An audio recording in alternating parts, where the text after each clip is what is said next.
Yeah, start recording. So welcome to today's tutorial. We'll be going through the 2025 mock test. So let's begin, right? So I'm gonna open code blocks. So this test was nice because they gave you the symbols to use. So this was nice.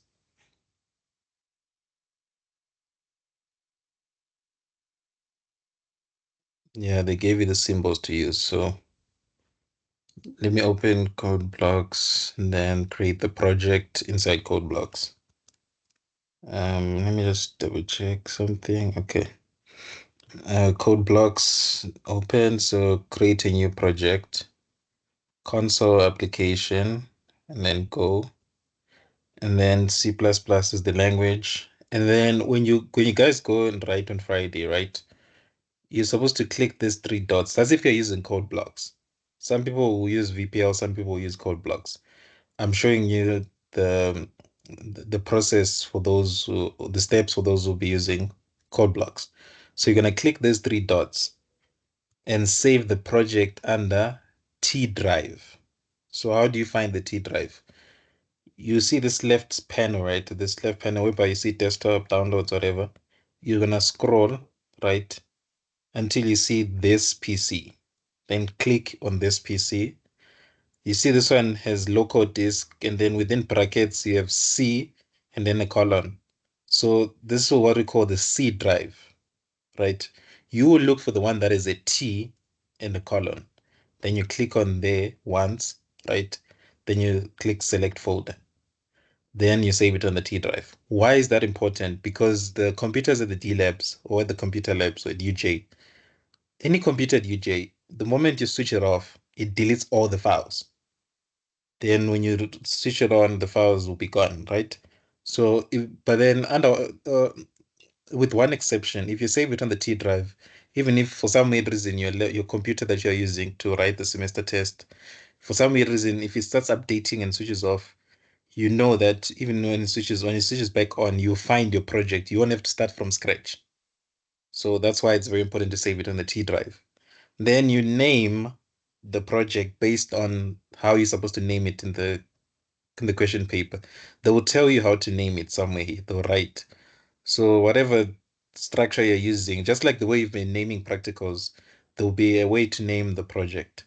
So me, I'll just name it whatever I want to name it. So Vortex Academy, Computer Science 1A, Semester Test 2 2025 mock test, right? Then once everything is done, make sure it's on the T drive. Then next, and then make sure here it show you've selected GNU GCC compiler or GNU GCC compiler. And then these ones you're gonna leave them default and then click finish.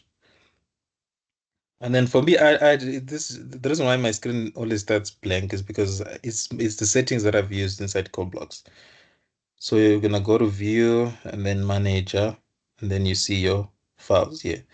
Then you can even stretch it out if it's not visible enough. Then do this, so double click, there's main.cpp. And then I'm just gonna remove that so that we can see everything. So let's start, right? So when you start, remember we're gonna start by creating the files, the header file and the CPP file.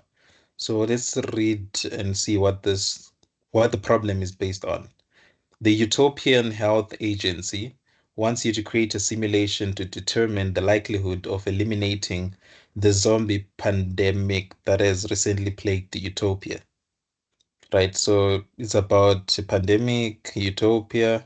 In order to eliminate the pandemic, the human must walk through the zombies in order to reach the elixir. For those who watch anime, if you remember Solo Leveling, the elixir of life, if you remember that, it's similar to that concept. The human can be hurt by a zombie which will decrease their physical health, right? Which is true because if you are running, let's say there's a zombie apocalypse, right? Basically, when you go outside, you see dead people walking, right? If they come and attack you, let's say they bite you somewhere, your health is going to decrease, right? For example, let's say you start losing blood, so your health decreases. So it makes sense for them to write this. In order to support the human, one or more health supplements are placed in environment for use by the player. So there's supplements. For example, when your health decreases, I think you can the supplements will help you increase your health, which is true. For example, if you have low iron, you can take supplements for that, right? Or vitamins for that. If you have immune system issues, you can take supplements or vitamins for that, right? Which will increase your physical health. So yeah, just try to link it to the real world, right? Because everything you're doing here is they took it from the real world and they gave you a question based on that, right? You must move your player character in a two-dimensional game area, blah blah blah blah blah, right? You can read that. I'm not gonna read that. So my main point, the main focus is here, starting from here going downwards. So they said your logic must be placed in the game in the zombie space namespace. Remember what I said, how I said you should approach it. I don't want to think too much about how I'm gonna name the header file and CPP file. So I'm just gonna copy the namespace name, right? So copy, then I create the header file and the CPP file based on the name of the namespace. You don't have to call it zombie space. Maybe you can just call it zombie.h. That's up to you. Remember, this is my solution or this is my approach. The header file, they didn't tell you what to name the header files. So it's up to you. Some can call it zombie.h, some space.h. It's just up to you as long as it works. Then we click the three dots to add the header file to our project. Then click save. I like to remove the underscore included because I was taught by Prof. Coulter. Then we need to select all here, debug and release, and then click finish. And then we create the equivalent CPP file, right? So file C++ source, and then paste that namespace name, then add the extension dot CPP, and then three dots to add it to our project, and then save, and then select all, and then finish. And then the next step is to create the namespace.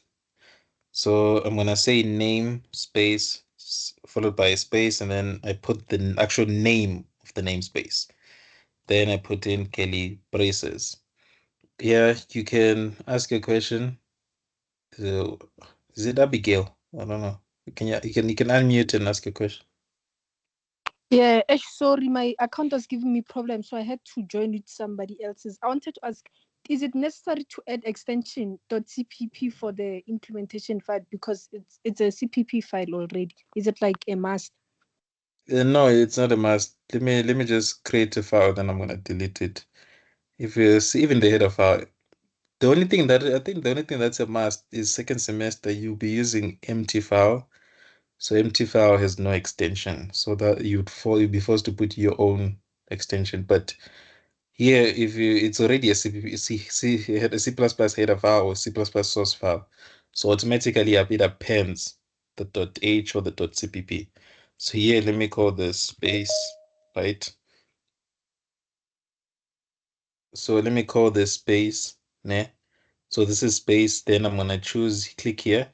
I want you to notice something. Look at here at the bottom. It already added the extension. Good job. How do you zoom in? I keep forgetting how to. Okay, I think I found it. Yeah. So if you check here, right, it already added the .h. Then you can just click save, right? So it's not a must for you to put the .h. It adds it for you. I just like to do it that way because I don't know, it's just a personal preference. I hope that answers your question. So I'm not going to create it. I'm just showing you that it's optional. You don't have to literally type the extension. And then, yeah, we have our namespace. Before we continue, remember everything that we're gonna remember our header file, right? It's a file that contains what we call function prototypes, which basically, in a way, you can view it as like telling C++, making a promise to C++ that we're going to implement this later. By later, it means in a separate file, right? So this is where we put the function prototypes. You can view it in a way like, for example, and they need to match. The header file and the CPP file needs to match, including the number of parameters, the data types of each parameters. They need to match exactly, even the names and the spelling and the case. If it's the function starts with the lowercase, even in the CPP file, it should start with the lowercase. So it's strict in that way. You can view it in this way, right? The header file is like where you make the promise. For example, here, let's say the promise is you'll buy your girlfriend Ferrero Rocher, right? That's where you're making the promise in the header file. In the CPP file, this is you actually doing the thing you promised. So this is where you. So here, as supposed to phrase it, start with promise. So this is here you're just making the promise to buy that thing, right? The Ferrero Rocher. Then in the CPP file, that's where you literally go and buy it. C++ doesn't like things that don't match, right? So if you said in the header file, you're going to buy Ferrero Rocher, and then now here you're buying PS, yeah, you're not gonna get along with C++. It's gonna start showing errors. So that's why if you notice the way I'm coding, I start in the header file, and then I create my function prototypes. Then I copy those functions and paste them in the CPP file because I'm avoiding to make errors. C++ is very strict. They need to match the return type, the case. If it's upper, it begins with the uppercase, it needs to begin with an uppercase, even in the CPP file. So you need to, that promise that you made needs to be fulfilled in the CPP file. So let's start, right? So we know that the very first thing, the very first step, right, is to look at the game, the example that we're given. They usually it's like an image or so, and then they show you symbols. Then we plan that okay, our player will be represented by the symbol.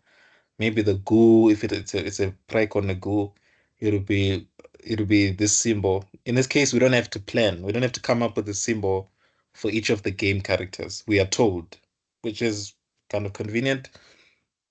So I just need to simply copy this and put it inside Notepad plus plus. But you still need to plan, right? Planning is still important. Okay, this is Java second here. Let me delete that and then paste. So these are our symbols, right? Our game characters. So player health supplement and then zombie. Then we need to come up with, we also have empty space, right? So empty space. It's up to us what we represent that empty space as. But if you look at the question paper, right, you see, empty space is basically nothing there. How would you represent nothing? So nothing is basically a space, right? So it'll be literally like this. So this will be an empty space. But that's up to you. It doesn't mean that you have to do it exactly like if you check the question paper, right? There's no way they said your solution should be exactly like the example. It didn't say that. To be honest, even the game characters they've chosen here, it doesn't mean you should choose the same. This is just an example. It's an illustration. So that's up to you how you approach it. You see, in this illustration, the empty space was just space. You can be like, yeah, I don't want to be a space. I want it to be a dot. That's valid. That's your solution. You don't want the player to be an at. You want it to be a p. That's valid. That's your solution. As long as the game logic. Remember that what I said. They don't care about your output. They care about the solution. Did you solve? Did you answer the question? That's what they care about. Then let's come up with the integers for each of the symbols. So empty space, we know it's always a zero. And then let's say the player is a one. And then the zombie is a two. And then This is be a 3, this will be a 4. So this is, we've planned, we've done the first step, right? We've planned, we've given each symbol its integer representation and each game character its own symbol. So we've planned that, that's done. Then we go to the next step. The next step involves us actually reading here. So we see that we need to do initialization first, then we do player movement and everything else, right? So if you remember, if you've been attending, watching the recordings, you know that the very first thing that we do is start by the array declaration, right? So basically not array declaration, but we define a type, a data type. We create a data type that represents a 2D array. So we're gonna define a data type for 2D array, right? Because remember, if you check the question paper, it's a two-dimensional playing area, right? So it's a 2D game. So I'm gonna use type def to define. Remember, type def just basically means data type definition. So we're creating a data type. So we're gonna start with 1D array, right? And then type def int pointer 2D array, right? And then it's up to you. To be honest, right? Like I said, most of the time you need to. I don't want you to be guys to become used to cramming. Don't cram. Try to understand, right? This is still fine, right? You don't always have to come here and replace and put this type. You don't have to do that. It makes common sense to me because I was taught by someone who uses his full brain, Prof. Code. So that guy is very good in code. So we already defined in the previous line. We already said everywhere where you see int with one pointer or with one star, replace that with this name. So there's that pattern over here. So I can simply replace that with this name over here. So it's optional. You don't have to do it this way. You can leave it the way it is, like int star star. It'll still work. Nothing will prevent it from working. It's just that here you're deciding to use your full brain here. And then we need to create our, it doesn't matter in what order you do it. So let me see. Let's start with our constants, right? Basically our constants for the integers, right? We need an enum for that. You could put the thing is there. The reason why I'm forcing guys to know enums and all those things, there's marks for it. You see, when you get here, there's marks for those things. So you're actually forced to use a record structure because it has marks. If you don't put a record structure, 5% is gone. So yeah, so we need to get all the marks. Remember, you can still get 90 something, 90 something percent with no output because there's no marks for output. Basically, main.cpp has no marks. Once you if everything runs, ne, if you don't know what to write inside main.cpp, I'd advise you to just leave it as it is, like as hello world. Leave it. You get a distinction easily. It's first semester. Yeah, first year ComSci is easy to pass. You don't necessarily have to print anything. Then I'm gonna create game characters integer constants, right? So I'm gonna use the enum approach because I want to get all the marks. So enum, I'll call this the game feature, right? It represents my game features. So we start with, remember enums, they always start counting from 0. So the very first constant you define is initialized to 0. So what symbol is 0? It's a empty space. So I'm gonna create a constant called empty space, comma, and then the next symbol is a symbol that is integer number 1, which is the player. So I'm gonna create constant player, and then after 1 is 2, which symbol is 2? Is the zombie. Then 3 is the player health supplement. I'll write it in full, right? So player health supplement. I wouldn't advise you to do that. Maybe player health should be suffice, should be fine, or maybe you name it health supplement. I'll just write it in full. And then zombie cure is the last thing. So zombie cure, right? So there's our game characters, right? The enum for it. Then we also need to define constants for when there's an error.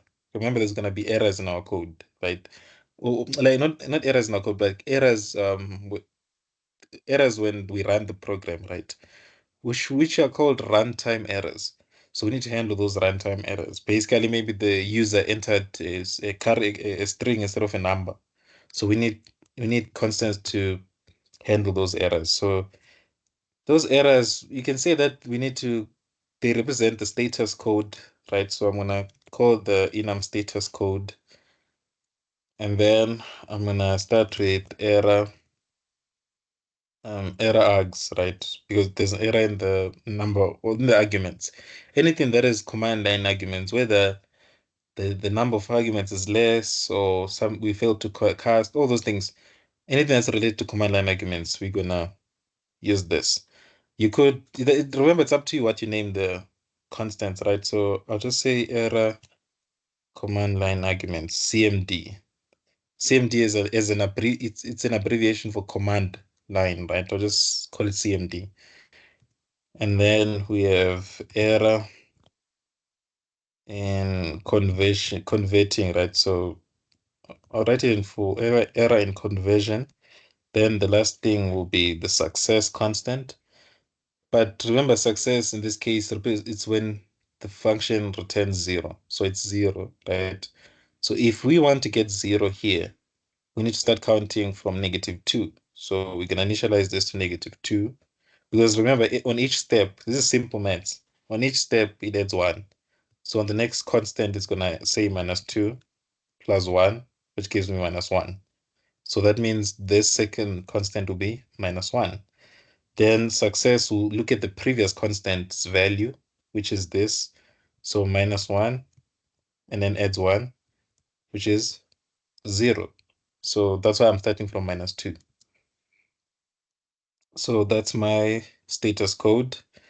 And then, yeah, and then we can also create the array, the constant array with actual symbols, right? At exclamation, I'm going to use these symbols, the one that was suggested in the question paper, but you don't need to stick to the ones in the question paper. You can use your own. So let's do that. So we know that empty space is 0. So what I would do, right? The reason why we're going to create an array, we did talk about it in the previous past papers, right? That we did. We need to, these integers, right? They can be used as indexes in the array.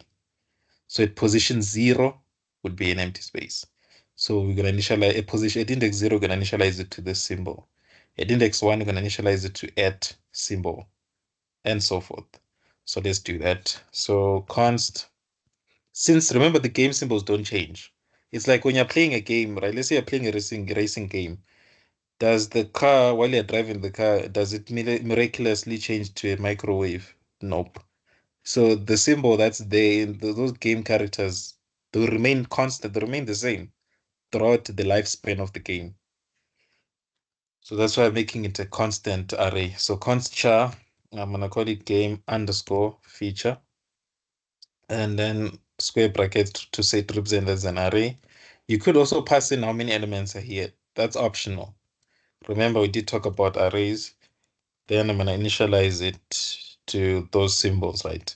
So remember, arrays, they start from index 0. So index 0 should be an empty space. So here, this will be that empty space, right? And then comma, we did talk about this. So this would be position 0, right? And then here will be position 1. So this will be position 1. So position 1 what should be the symbol? We did plan. Position one is a player, which is the symbol at. So I'm gonna initialize that to at, and then comma. Uh, Position two, or which symbol is the number two? It's the zombie, which is represented by the exclamation mark. So exclamation mark. This is position two, right? I think you get the idea. I'm not gonna keep writing numbers above each symbol. So two health supplement is that cap symbol, which is three, and then zombie cure, just asterisk. So zombie cure is an asterisk. Oh, that star there. Yeah. So all the symbols are there. Um, yeah, okay, it's fine. I'll leave it as it is. So after the symbols, what else do we need? Yeah, we have the constants. Yeah, so now we need to define our record structure, right? So record structure, we name it based on the thing that we're trying to model, right? Or the thing we're trying to represent. If we were trying to represent a car, this would be a struct car. And then a car has seats, a car has a steering wheel, all those things. But in this case, we're not representing a car, we're representing our game, right? You can call it game or game world, right? It's up to you what you want to call it. The thing is, students, they cram a lot. When you use a different name, they get totally confused. I don't know why you're cramming, because this thing is, to be honest, this thing is the same. Whether Dr. Stung is the one who's showing you, or Prof. Coulter, or me, this thing is the same. We're just choosing different names that we want to use. Sometimes you get lucky. I think of the same name that the lecturers think of, but it doesn't mean you should always name it that way. So to show you that you don't have to name it the same way, I'm gonna call this type, I'm gonna call it game, not game world. I'm just gonna call it game, so that those ones who are trying to cram, they won't succeed. Because I don't know, students and cramming won't save you. It only gets worse. The more you go to second year, it only gets worse. So you need to master from first year. Else, trust me, it's hard, especially if you're doing informatics. You hate comsa, you feel like you're doing medicine. Especially when you get to final year, you feel like you're doing a medicine degree. So I would advise you not to cram. So let's look at our game mode, right? Our game mode has a size, right? Size of the world, that it has a size, which is, if you notice something about the record structure, right? Most of the time, the things that we put inside the record structure is here on the first bullet point, on the first bullet under initialization, if you noticed. So the size of the world, we know that's rows and columns, but the game world is represented by 2D array. So I'm gonna start by 2D array. I'll call it um my array world, right? And then it has a size which is int rows and int columns. So int rows, int columns. We say calls, right? So remember, it's up to you. You can actually call it columns like this, right? Columns. You can call it columns. That's, like I said, don't cram. I'll just leave it as calls, but doesn't mean you should only. It doesn't mean that if you name it columns, your game won't work. No, it's just my way of naming things.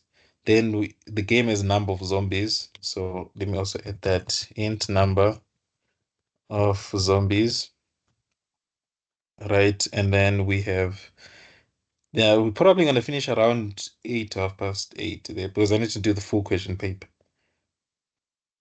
And the health portion, probability or chance, are provided via, okay.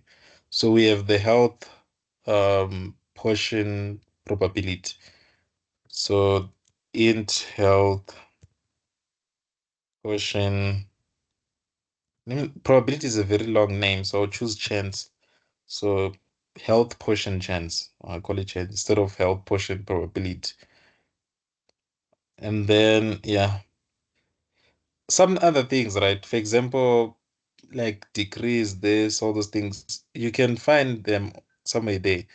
If you have anything that you want to represent, that you need in the game mode, you need to go and update your record structure and edit within the record structure. That makes things easier. Remember, we talked about it.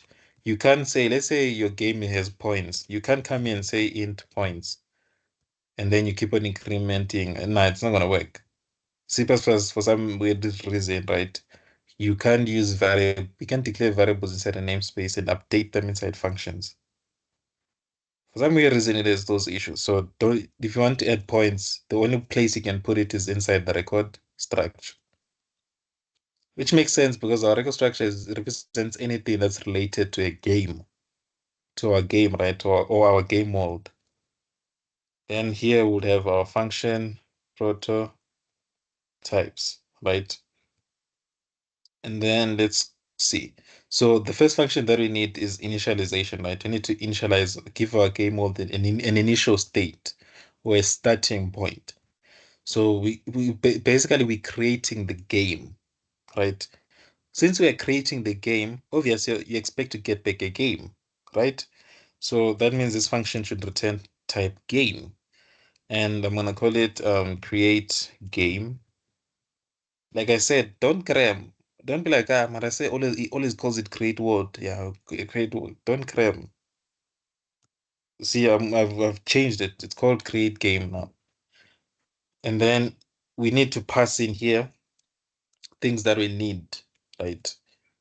Things that we need to initialize the game, which is the things listed under bullet number 1 under initialization.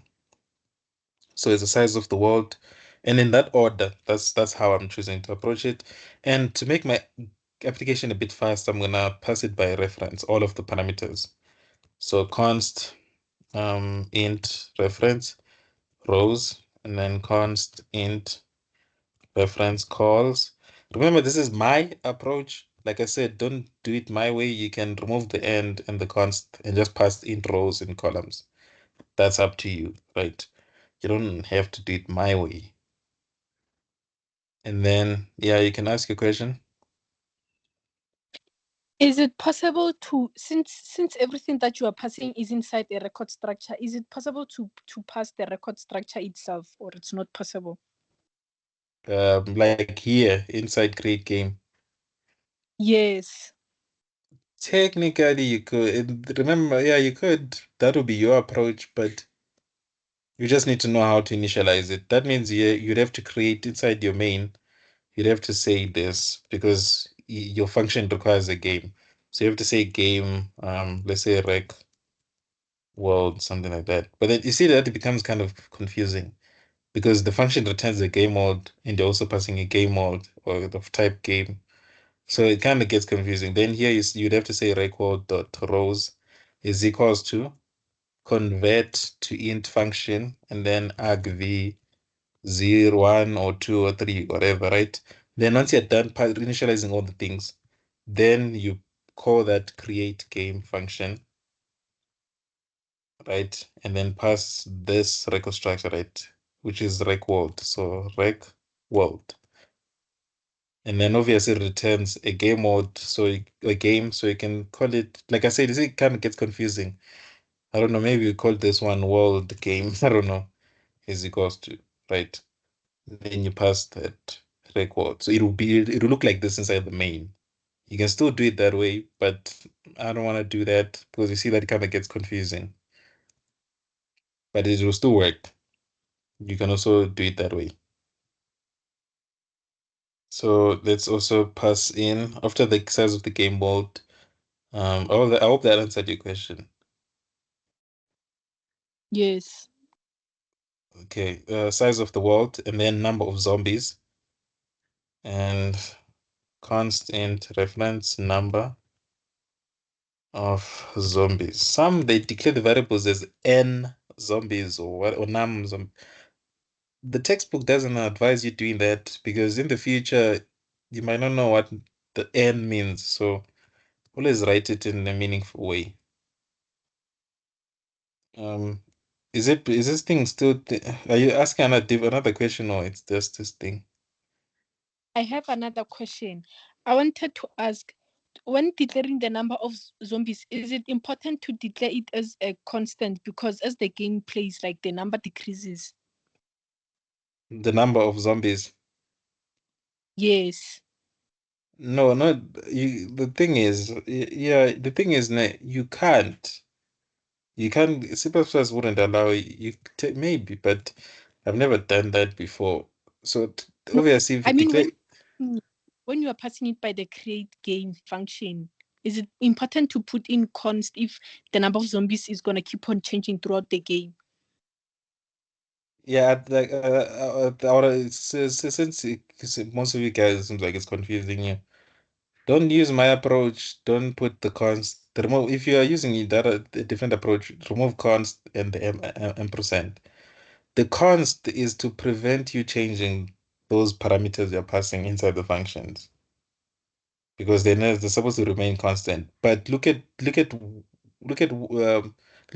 way we've declared the things that we're going to initialize. Remember, these parameters that we're passing, we are going to use them to initialize our record structure. In our record structure, did we declare the number of zombies as constant? Nope. So it will still decrease. So this is totally different. Remember, the parameters we pass, we call these inputs. We are getting it from the user. Obviously, it's a constant. For example, let me show you why you declare it as constant like this. Because if you remember, when you declare a variable int x is equals to 10, isn't 10 constant this way?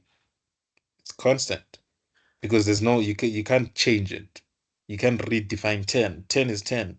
You can never be any other number than 10. So it's constant. So that's why I use const here, const reference, so that you don't try to change this number. You leave it as it is. But the variable itself, x, is not const. 10 is constant, but x is not const, right? The reason why I use the same names here because it's the same. I'm getting that thing from the user. I'm getting the number of zombies from the user. This is the from the user that I'm gonna use to initialize my number of zombies that I've declared in the record structure. But my number of zombies is not const. It can be changed. I hope you get that explanation.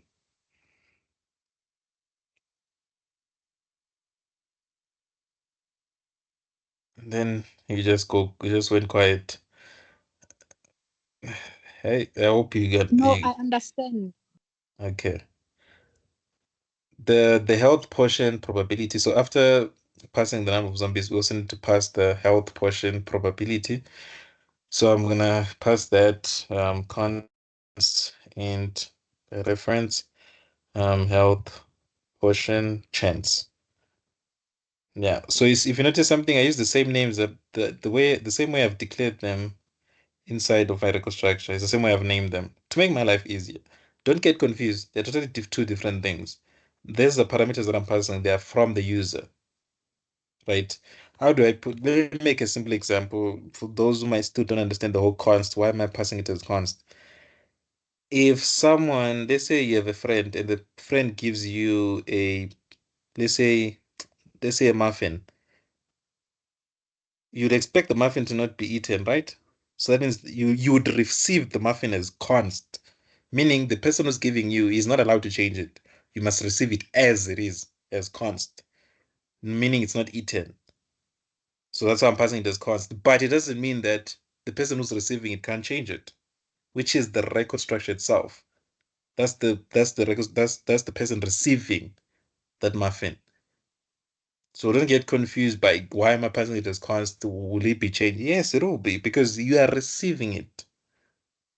This is just telling C++ that the thing that I'm receiving, prevent the user from changing it. I must receive it as it is, unchanged, meaning constant. But I can change it because that's why I was explaining that inside the record structure, I declare them as int, not const int rows, not const int calls. No, it's int, not const. But the things that I'm receiving, they are constant because I want to receive them in the way I want to receive them in the way they are, the way they come, right? So that's the create game function. So obviously obviously we also need to do the opposite of creation, which is destroy. Some call it dialogue. It's up to you. It doesn't matter. It's your approach. Me, I'm gonna call it destroy. So it always returns void, which is nothing. And then I'm gonna call it destroy game, right? Because it destroys my game. Obviously, it destroys the game, so I must pass in a game. So game, since I want to destroy it, I'm changing the game. So I pass it by address, by reference, because I want to make permanent changes. And then I'm gonna call it record, right? And then in between here, remember you don't have to do it in the same order. Don't cram, guys. Cramming is not good. You can declare the convert to string to integer function below. It doesn't matter the order. Don't be like, if I don't do this the same way say I did it, it's not gonna run. No. This is how I'm choosing to order the functions. You can order them in whatever way. What's important is the parameters. You need to pass the right parameters. Obviously, we're gonna need to move the player, convert to integer, all those things. So let's one thing at a time. We need to, under initialization, right? We're going to need to convert to integer because we're gonna receive them via command line, of which it will be of type string. So we need to convert it to an integer because we are working with numbers. So this function should give us back an integer. So I'll call it let me say convert to int, right? I'll just call it convert to int because that's what it does. It converts to an integer. And I'm supposed to pass in a string here. It's part of the standard namespace. So string, I'll call this one value, right? It's just the value that I'm getting from the command line, which is of type string. And then I'll return an integer. And then let's see if do we have movement? Yeah, so including diagonal. So yeah, so we have movement. So it's not a simulation, right? So it's a game with movement. So I must go back since I've now found out that it's a game with movement. I need to go and create an enum for that. So enum, I'll call it movement. Let's say move. Let me not call it movement. Let me call it move. So you can move up, down, or left, right. So like I said, don't cram, right? You can just say up and down, left. Yeah, you can do it like this. You don't have to always start to call it move up, move down. Like I said, don't cram. Move, there's up, which move up, down, left, and right. Then we also have, remember diagonal is also included, meaning up and right, and then up and left. Then we have down and right. And then we have down and left. So these are all the movements. You don't be cramming and be like, no, it needs to be declared that way. No, it's not always the case. Then after this, we need a move function, right? So we need to move the player. So it'll return void, nothing. And then I'm gonna call it move player. Because in this game we have the player. If we had, for example, a goo, I was gonna call it move goo to because the way you need to name your things, right? It needs to apply to the specific problem you're told. As you can see, I have number of zombies, health, potion chance. So I've applied it to my question paper. And then move player, it takes in. So since we're moving the player, right? So we need to take in two things: game, the record structure itself, right?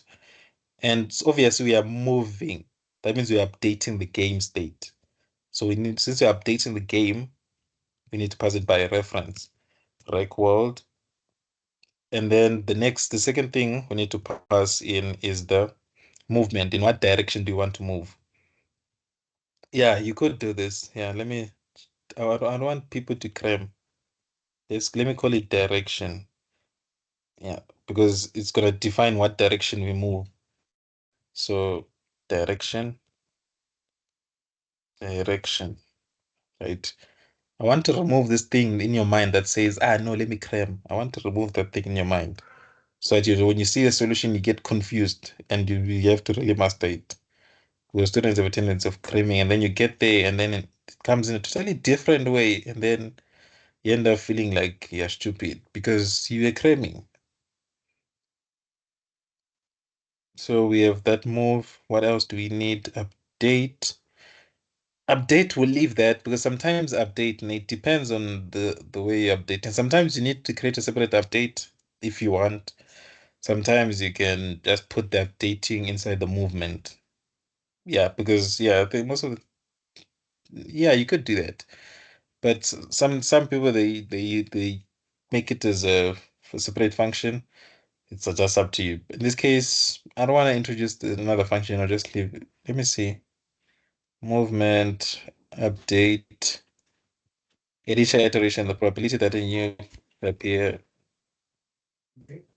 Yeah, it's I'll mix the update with the movement. I think that's the best thing but to do. Um, what other function am I missing? We have yeah, we need to also show the game. So I'm gonna create a void display game, right? And since I'm only displaying the game, I'm gonna pass it by const reference. So I'm displaying a game, so I must take in a game that I want to display. So game const reference rank world, right? And then I think these are all the functions we need. And then I'm gonna copy. You see that I'm copying all these functions, ne? I'm gonna copy them. Yeah, what's your question? I wanted to ask if we don't pass by reference, we just say game reg world. Is it gonna crash or it's gonna work? You see when you pass it as it's just game, ne? It's gonna crash because you're passing it by value. That means inside the function, when you change the game, that's when you try to change the record structure inside the function. I think it will crash because you're not passing it by reference. So no, okay, it won't. It won't. Because even if you are passing it by value, you're still allowed to change. But the change, right, will only exist in the function. The moment the function leaves, it goes back to the way you passed it before you changed it in the function. So that's why I'm passing it by reference, so that even after I leave the function, those changes that I've made, they're permanent. They still exist even if the function the C++ exits the function. That's why I need to pass it by reference. That's why I also started passing these variables by const reference so that you get comfortable with passing by reference. Because if you're using a record structure, it's a must for you to pass by reference. That's the only way you can change it. Yeah, to be honest, you have no choice. Pass by reference is something that you need to become comfortable with. Second semester is there again. In second semester, you'll be drawing flags, yeah, but with code, it goes down second semester. I know. I don't know how I also got a top achiever for that. That thing is hard. So let's go to the CPP file. So we have the namespace, zombie space. So remember, like I said, the header file is the promise. You've made that promise and you've saved it inside this namespace, right? So obviously, when you get to the CPP file, you must also declare the namespace again. Zombie space like this. But C++, since I don't know, C++ is weird. If you just leave it like this, it's going to ask you, where are the function prototypes? I see you're implementing the it here, but where are the function prototypes? So that's why we always need to include the header file to tell C++ where the function prototypes are stored. They're stored inside this header file zombie space. And then I'll paste the functions here. Before we continue, I forgot to include the header files. So let's go back here. Let's include the header files. So you don't have to do it alphabetically. I'm gonna do it alphabetically. So C asset, that's the first one, because you need to do assertions, right? I think there's marks for that. There is in the mark sheet. I think I saw it. Yeah, it's 2%. So it's worth 2%. So don't I know you might be like, that's the thing. Students don't understand, ne? The more you say, this thing I can leave it. This one I can leave. If you add up all those small marks you're leaving, you realize that you end up only working for 50% of the paper. Let's say you say, no, I'm gonna remove this 2 mark. I'm not gonna worry about the 2 marks. That's 2%. Then you'll be like, I'm not gonna put record structures. Now we're at 7%. I'm not gonna put this. You see that the percentage is increasing. Every time you say, I'm gonna remove this, I'm gonna remove this. So I would advise you just do everything.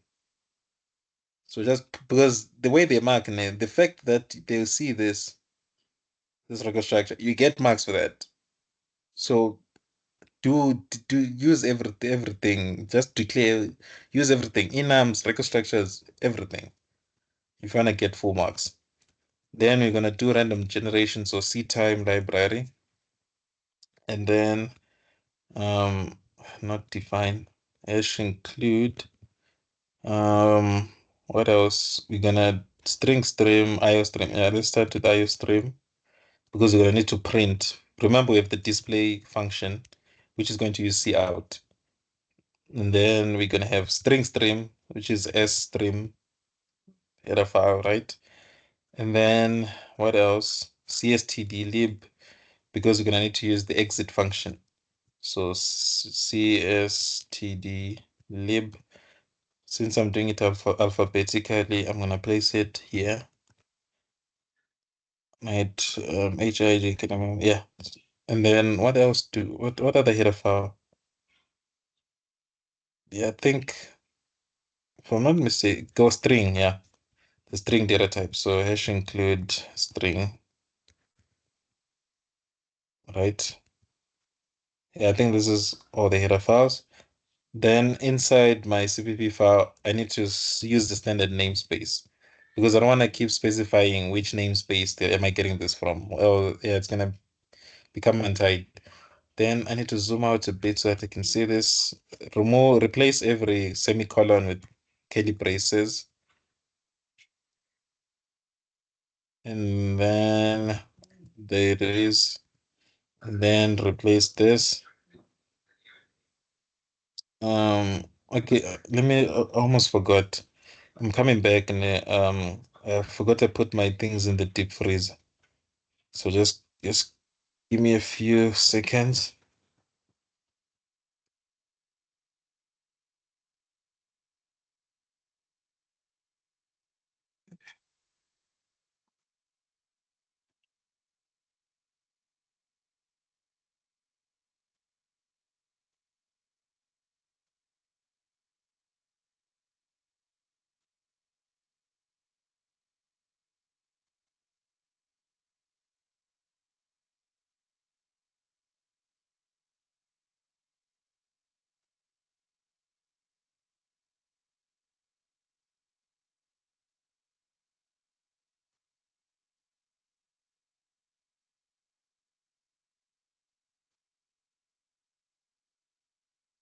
Okay, I'm back. Sorry for that.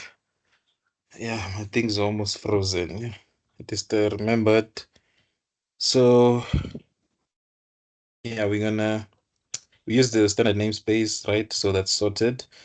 Then the very first thing that I'm gonna need to do, right, is the random number generation, right? So which is at the top. Remember, order is important. C++ reads from top to bottom.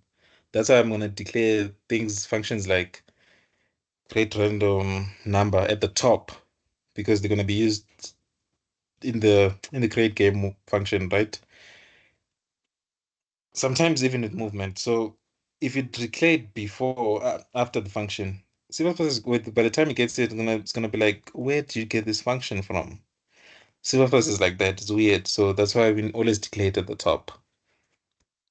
Yeah, this is the only thing you can cram that you're always gonna need to declare at the top.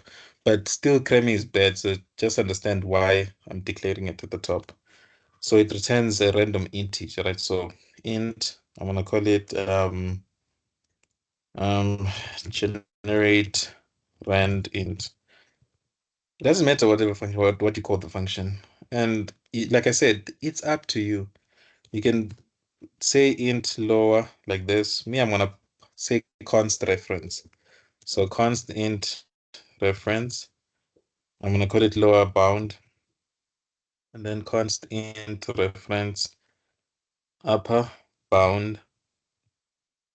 Right. Then we need to generate the range first. So int range is equals to upper bound minus lower bound plus 1.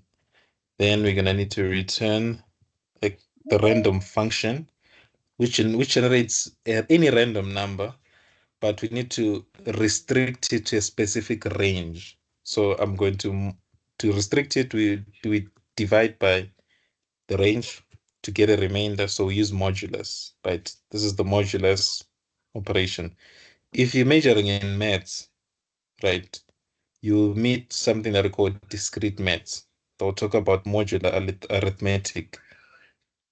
In I think in discrete maths they use the mod keyword. Yeah, I think they say mod. But in C++, we're gonna use percentage symbol. And then we need to restrict it to start. This will start from 0 up and up to the range to that number, but it won't start at the lower bound. So we need to force it to start at the lower bound by adding back the lower bound, which will be the starting point, right? That's what I'm calling lower bound. You can call it start, or it's up to you what you're gonna name the parameters. They should just make sense. Then we have this function which creates our game. So it creates it's supposed to return it as something of type game. Therefore, I'm going to declare game and call it rec world. Yeah, I know. I don't know. Some student was like, Prof. Kota said you can. Well, they went to consult. I forgot who. You can put functions in here, like create, let's say, create games. So you can do that, but that's too advanced. I wouldn't advise you to do that. That second semester, don't be putting functions inside record structure. For now, just know that record structures are only for variables. That's enough information. The other stuff is too advanced. That's second semester. Then at the end of the day, I need to return that variable of type game. And then in between here, we need to initialize. Remember, we're taking in all these values from the user. So we need to use those values and initialize our record structure. So rec world dot rows is equals to the rows from the user. Rec world dot calls is equals to calls from the user. Rec world dot number of zombies is equals to number of zombies from the user.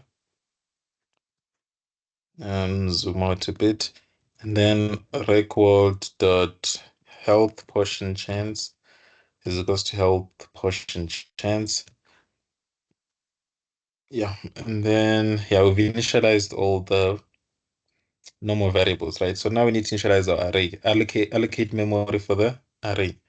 So I'm gonna write it as a comment here, allocate memory for the array. So our array is part of the record structure. So record structure dot array world is equals to new int pointer. Remember, it's a two-dimensional array of integers. But remember, we use type def. We said with type def that if you see any pattern like this, where there's int and one asterisk or one star, replace that with the name 1D array. So that's why we need to replace that there. Then we allocate memory for that pointer, which is that one star. To allocate memory, you replace each star with square brackets. So we're going to replace that. Then within the square brackets, you specify how big that dimension should be. So we always start with the rows because it kind of makes sense to start with rows. It's up to you. You can start with columns. But remember, if you start with columns, if you pass columns here, maintain that order. That means in your game, every time you going through all the game characters, your loop always starts with the loop that goes through the columns. So that's very important to understand. Then now we go through each of the rows. You see that, I don't know if Dr. Stungu does that. Sometimes you can say unsigned int r is because you can do that. but I'm not gonna do that. You can't do that if you know C++ very well. So int r and then r is less than. You don't have to say record dot rows because you're in the function, you still have access to the same rows. So I'm just gonna use those rows, right? And then r plus plus. And then for each row in my game world, in my array, right?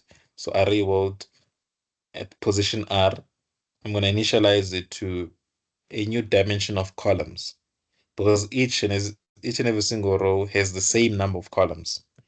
So new int pointer. Remember, it's two-dimensional array, right?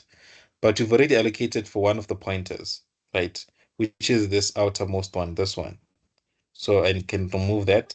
So now I'm left with this pointer. Then I replace that. Remember, to allocate memory, you replace the pointer with square brackets. So I replace the square brackets and I specify the size of that dimension, which is size columns. Then I now go through all the columns. So now I'm going through all the columns, C less than call C++. Then I initialize it to an empty space. You could do it separately, but remember we talked about it. If you do it separately, that means you have to create two loops again, which is unnecessary. It's redundant. So you might as well just do it. Kill two birds with one stone. Allocate and initialize it to empty space. So rec world dot my array at position at the coordinate RC is equals to 0, right? So it's gonna have a bunch of zeros, which is an empty space. But remember, in my header file, I've already planned that each time you see a zero, they give it a name. There's a constant, right? You see, it's called empty space. Remember, this is in this order. This is 0. This is 1. This is 2. This is 3. This is 4. In other words, right, it means that if you're ever using a 1 in your game, and that one means a player, what just use the constant player. That's what it means. So here I wanted to change this to 0, so I can replace 0 with the constant empty space, which is just a placeholder for 0. This is just to make your code easy to read for normal users, right? You don't have to do that. You can literally just initialize it to 0. That's fine. The thing is, in the future, you won't know if all the solutions are the same. In the future, you won't know whether this solution was for zombies. That's the problem. So you always need to create constants so that in the future, when you read your code, you'd understand that, oh, this past paper was based on zombies without having to actually look at the past paper. You just look at the code. So we've initialized everything to an empty space, right? So now we get to bullet number 2, right? Which is this part over here. The world is populated in the following way. So that means you populate it in this way and in that order. That means your code inside the inside the initialize world function, or in my case, I've called it create game. We're gonna initialize things in this order. That's what they are telling you. So the very first thing we need to do is the player begins at a random at the top of the grid, right? So at the top row of the grid, the top row of the grid, right? It means first row, right? If you remember how the game is going to look, right? First row, we're gonna have this. They say this is your row, right? This would be row 0, obviously, right? So this is row 0. So this is the first row. That's what they're calling the top row. So that means for row, I'm gonna use 0. But then they said the column is going to be random. So if I check the question paper, they said the column is random, but the row is not random. It's the top row, it's 0. So I'm gonna come here and then I'm gonna say place the player. You see, if you notice something, I'm placing in that order, right? And you might be like, but I say, why don't you use the place feature function? But remember the place feature function, right? It places the feature anywhere in the game. So it would be incorrect to implement the place feature. We might have to create it, but not yet. Because in this scenario, the player is placed only at the top row, not in any row. The place feature places the feature in any row of any column, which is not the case here. So that's why I'm not gonna call the place feature function to place the player. I might call it for other game features, not for placing the player. So I'm gonna have int row. We are told that it's initialized to 0. It's a top row, but then the column is random. So column is equals to generate rand int, and it's a random column. So between 0 and number of columns minus 1, right? So we've generated. So you might be like, oh, you might ask yourself, Mara, why am I not checking if you're not placing on top of the things and what? Use common sense, right? The computer is from top to bottom. So far, the code above simply initializes everything to an empty space, meaning there's no game character. There's no feature yet. So the player is actually our first feature. So there's no need for me to validate it. Am I placing while is not equals to empty space? No. You need to understand what you're doing. So here I will just simply place. There's no need to check anything here. So row call is equals to a player, right?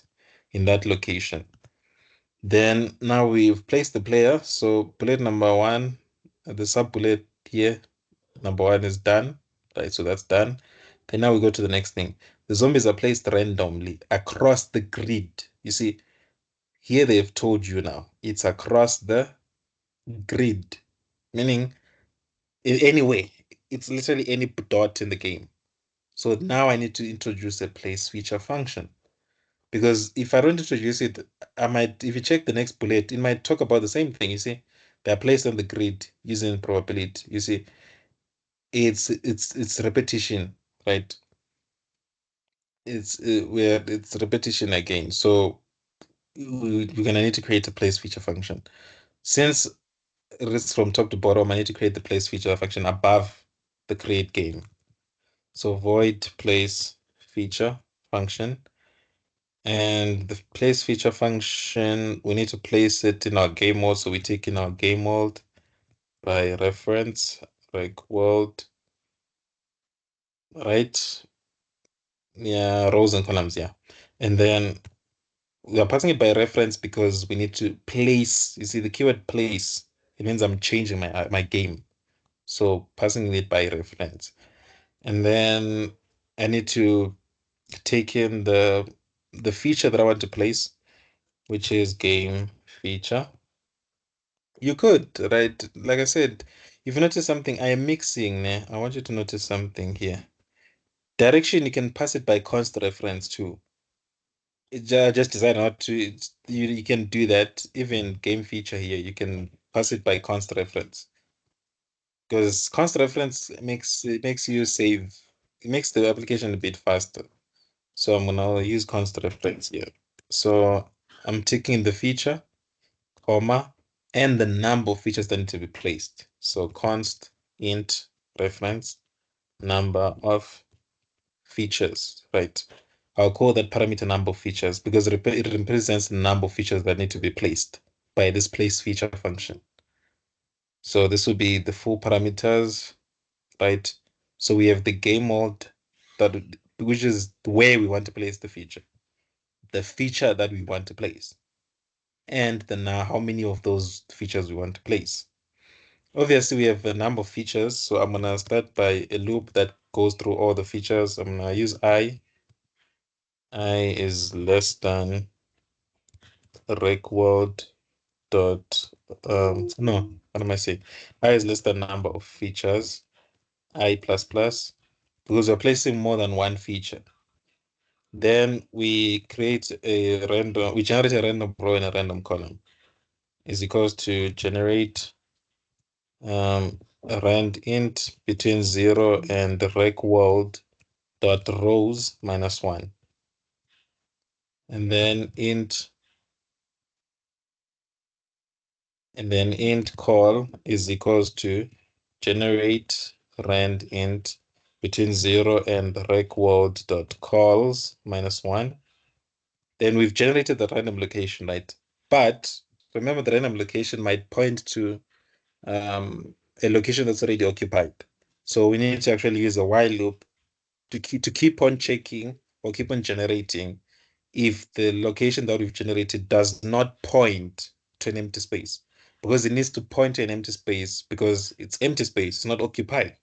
We need a space that's not occupied, so it needs to point to an empty space. So if it does not point to an empty space, it can only mean that it points to something that's already that it points to something which is another game character, of which that's not what we want. You can't place features on top of other features. So I'm gonna say wow, my array, right, at that random location that I've generated, if it does not point to an empty space, basically not equals to empty space, then I know that I've tried to place I'm trying to place a feature on top of an already occupied location. So I'm gonna copy this, and then I'm gonna regenerate the random location again. And this is a while loop. Why while loop? Because if you think about probability, right?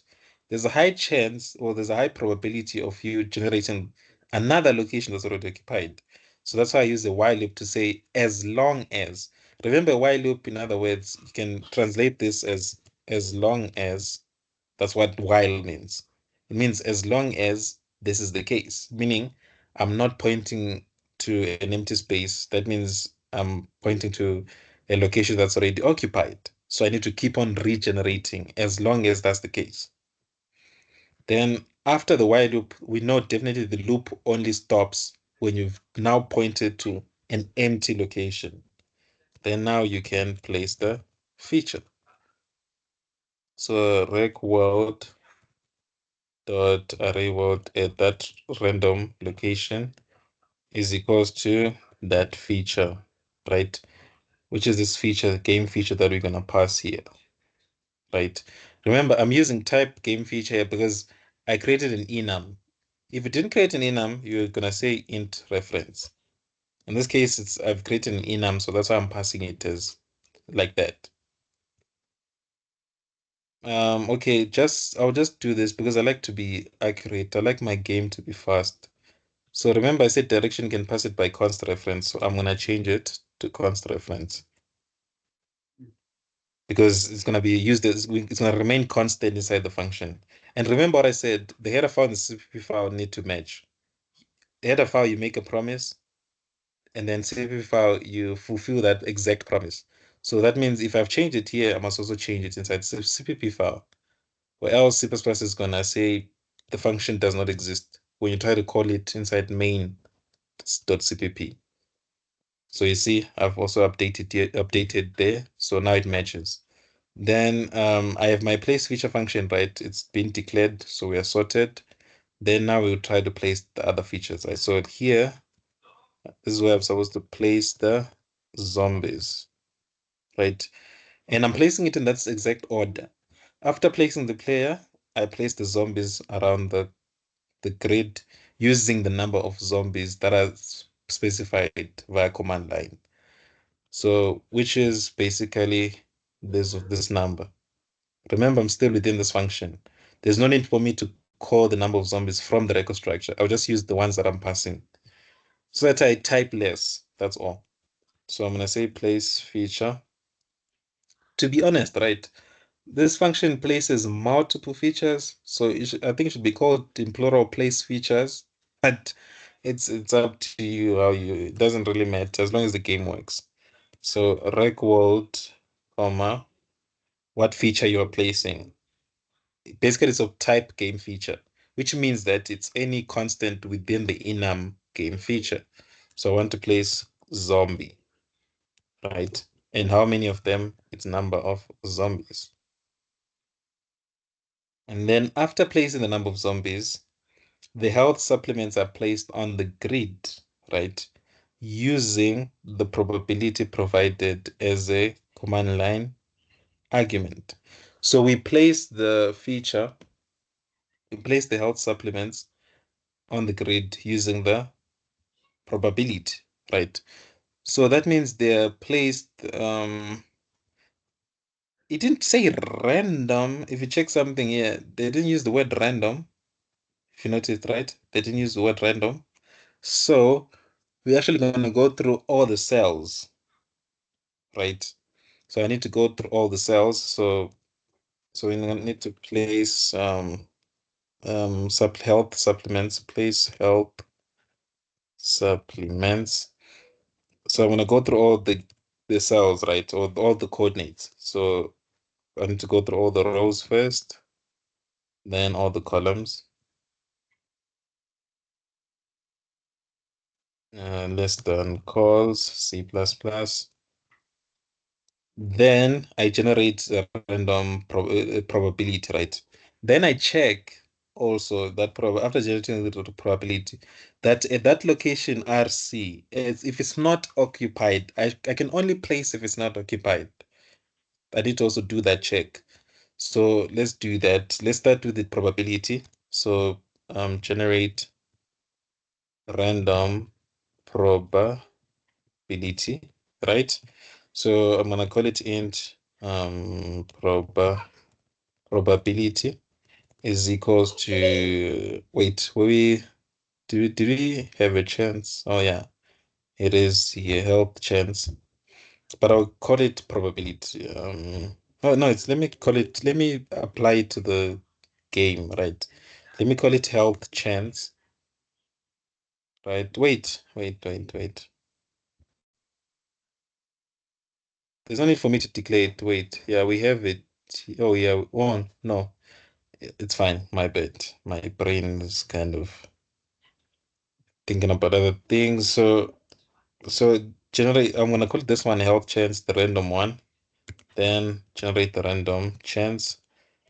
Obvious percentage is between 0 and 100. So 0 and 100. Then check if it's within the bounds of the health chance. So if this random health chance that I've generated, if it's less than or equals to the health portion chance that I receive from the user via command line arguments, then I can place the supplement, right? The health supplement. But then if you notice something, right? They didn't say, oh yeah, supplements. Yeah. So that's why I had to go through all the cells, all the coordinates in the game. But before I place, right, remember what we talked about. I might try to place on top of an already occupied location. So I need to make sure that's not the case. So I need to check if it's an empty space. So if my array at that location RC, if it's equals to an empty space, then I can place, or else I just skip. Even if it's within the probabilities range, I can skip because that location or that coordinate is already occupied. So now I place the feature. Okay, I need to change this comment and put the comment here. And then here I'm gonna say check if the location is empty. Right, that's why I said equals to empty space. I'm checking if it's pointing to an empty space. Dot array world at location RC is equals to health. What did I call the constant? Um, player health supplement. Yeah, so player health supplement. That's what I'm placing. So now you can see the flow. So that's the logic, right? And then after placing the health supplements, what should we place? Yeah, you can ask your question.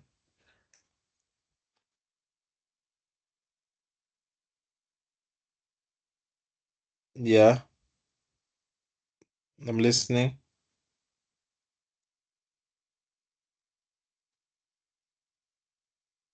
We're waiting for you, Like I Laura. can see the function.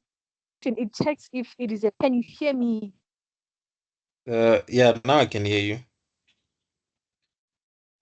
Okay, I was saying since the place function checks if you are placing the feature on an empty space, is it a must to check again if it is an empty space? That while it is not an empty space, does it check if it is an empty space? If it is not, it doesn't only places when it is an empty space. Yeah, so that's why I said not. The reason why I'm saying not equals to, right, is I'm checking if this random location does not point to an empty space. If that's the case, then I regenerate. And it's a while loop, so it'll keep on regenerating until it becomes an empty space. Then when it's an empty Then space, only oh, when that's it's an when it's an only when it's an empty space, that's when we can place, which is what will make this for loop stop. It will stop this while loop. It only stop when it's not equals to an empty space. When it's equals to an empty space, I mean that's when it will stop. But as long as it's not equals to an empty space, meaning it's pointing to an already occupied location, it will keep on generating the random row and random column. so it stops if it's an empty space and then it puts the feature. Yeah, so that empty space, even though I know you might be confusing that, wait, an empty space, is it empty? Well, it's not empty because there's a symbol there. No, that symbol represents that there's nothing. So we need to replace all those empty spaces. And you can only place Say, in an empty space. say, Yeah. wait, I don't think you get my question. Agree on the when you are placing the feature now, you checked if it is an empty space, right? Okay, which question, which part is confusing you? Yeah, When I'm placing the zombies or when I'm placing the health supplements. when you are checking if it is an empty space, because my question is, didn't we check if it is an empty space with the place feature function? Do we have to check again? Okay, can I ask you one question, right? This part Okay. that I'm gonna highlight now, let me, because I think you're not seeing the difference here. You see this part that I've highlighted, which is Yes. basically the for loop. Do you see anywhere Yes. do you see anywhere where I've called the place feature function? Oh, okay. No. Yeah. No. So that's why I'm checking. And we might ask yourself why I'm not using the place feature, because my place feature does not account for probability. That's why I'm repeating. If Okay, I if understand. if in the function there was some part about probability, then I would still use the place feature. My code would be less, but in this case, I can't. There's nothing I can do. I'd have to go through all the coordinates. And you see here, there's no way where I've placed called the place feature function. The place feature function is only called when you're placing the zombies. As you can see, it's above. That's a totally different thing. Health supplements are placed in a totally different way. So that's why I also have to check if it's an empty space. And here I'm using equals to empty space because I only want to place when the current location I'm at is actually an empty space. One last question, sir. Yeah. If I go from going through every row and column and generating the percentage, and then if it is less than or equals to, can I just place the function without checking? Like I can't do that. And now you can't. Well, your game will Okay. work. Your game will work, but you're gonna lose marks for correctness. Ne? You won't get marks Okay. for that. And the thing is, ne, how will you place? Because if you check the parameters, did you forget the parameters? We get number of zombies and the probability. So how will you know how many health supplements to place? You see, so you won't know. So so this is the only way to place it, because we are given a probability, a chance, not the number of health supplements. Okay, so the last thing we need to place, the location of the zombie cure is placed at the random location at the bottom of the grid, at the bottom row. So I need to place, as you can see, this also is also unique.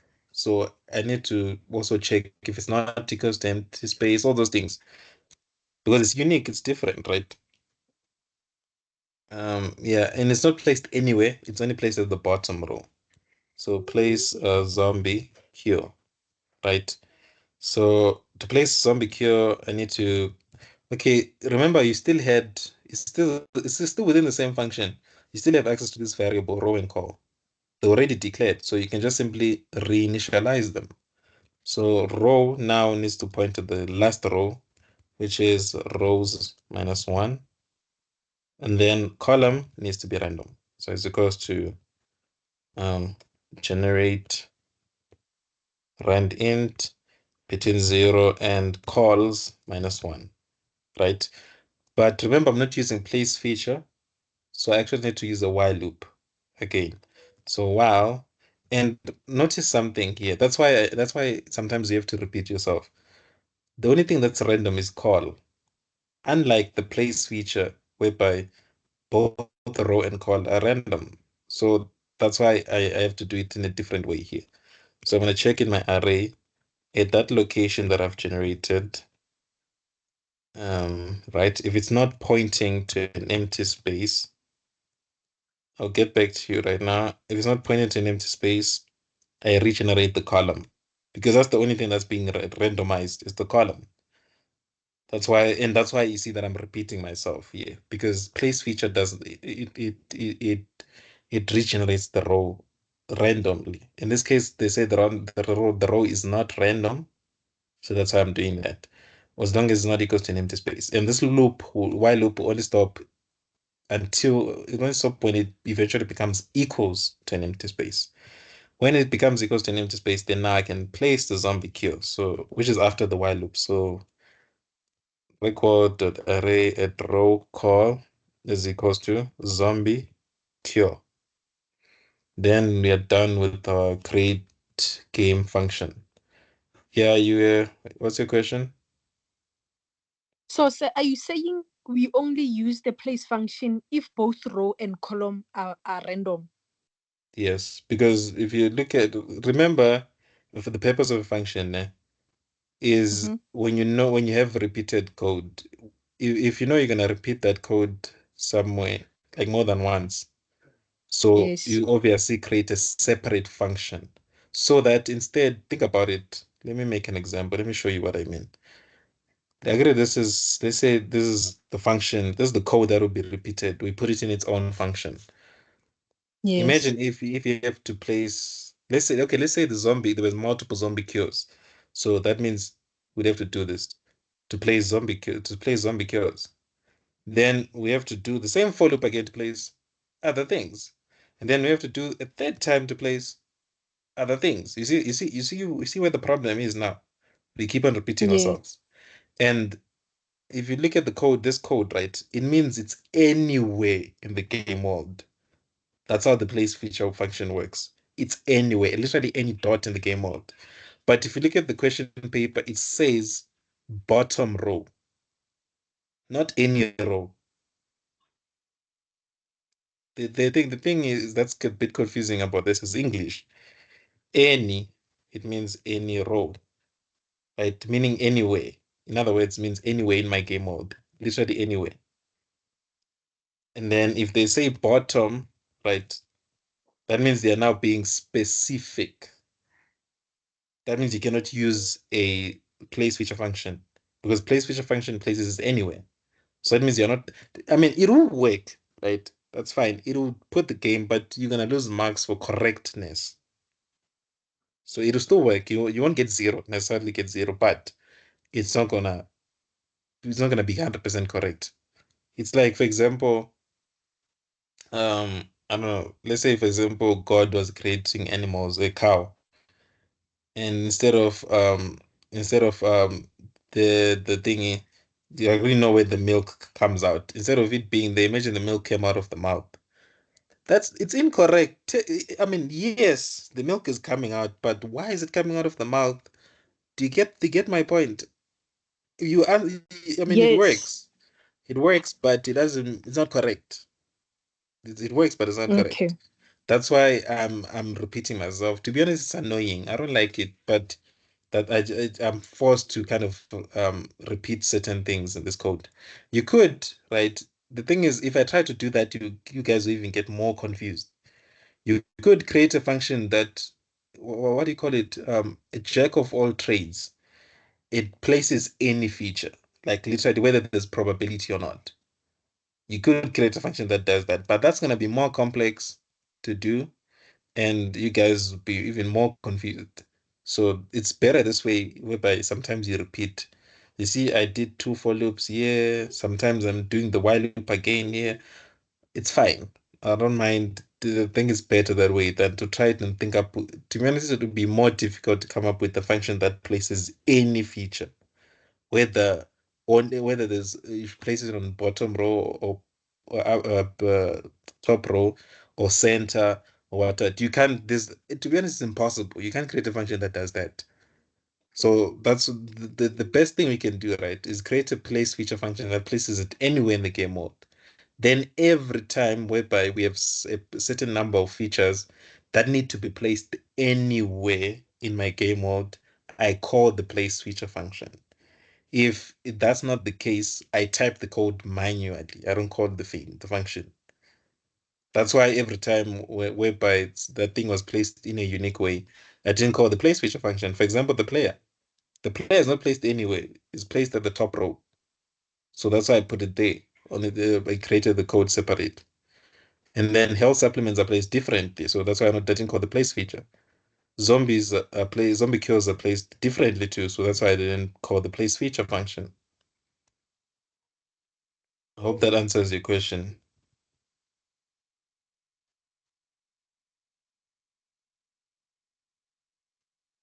Then I'm gonna declare a string stream. So string stream SS, and then I'm gonna initialize it to I'm gonna insert the string. Remember, this is a stream. It's like input stream, output stream. We did talk about that. So and this is a stream for only strings. So you can only insert strings. So I'm gonna insert a string value here. You could use curly braces or round brackets. Don't use equals. Equals is not gonna work. It only works with this round brackets or curly braces. Then I'm gonna need a variable that represents the number. Initialize it to 0. Then I'm gonna extract, right? It's sort of like input. So I'm gonna get input from my string stream. So I'm gonna use it like cin, and then I put it inside the variable number. Then this might fail, right? Because we can't always trust the user. Always, you need to always think from be negative, be pessimistic, think the worst of the user. The user can do spiritual things. So we need to accommodate for when the user does spiritual things. So I need to check if the the stream has entered the fail state, meaning the format in which we received the string was not in the format of an integer. So for example, if the string came in like this and there was an X, obviously it's going to enter what we call a fail state, meaning it failed to cast, right? So I need to do that. So you call the function called fail from the string stream, so dot fail, and you see that it returns bool, true or false. That's why I'm putting it in the condition of an if statement. And then if that's the case, I output an error and inform the user what went wrong. So I'm gonna tell them failed to convert. Then I specify what it failed to convert, which is this string. So I also output that string. It failed to convert value. Then I'll continue on the next line. Failed to convert value to an integer, right? And then end of line character, \n, and then semicolon. Then I'm gonna exit this, basically stop the application. So exit, right? It's basically the same as inside main, where you say it returns 0. It's similar to that. But instead of returning 0, you return a different number because 0 means everything went well. But if something failed, would you say that something went well? Nope, right? So you need to pass in a different number, of which I created a constant so that I don't get confused in the future when I read this code. Because if I pass -2 there, in the future, I won't know what that actually meant, right? So that's why I'm gonna give it a name. So that -2, I give it a name. So I called it error in conversion, right? We failed to convert from string to integer. Then if if remember, this only runs if it did fail. If it didn't fail, this it literally skips this if statement. So if it skips that if statement, that means everything went well. So I can simply return or give back the number, right? Which is just return number. Then we are done. Then to display, we need to show our game, right?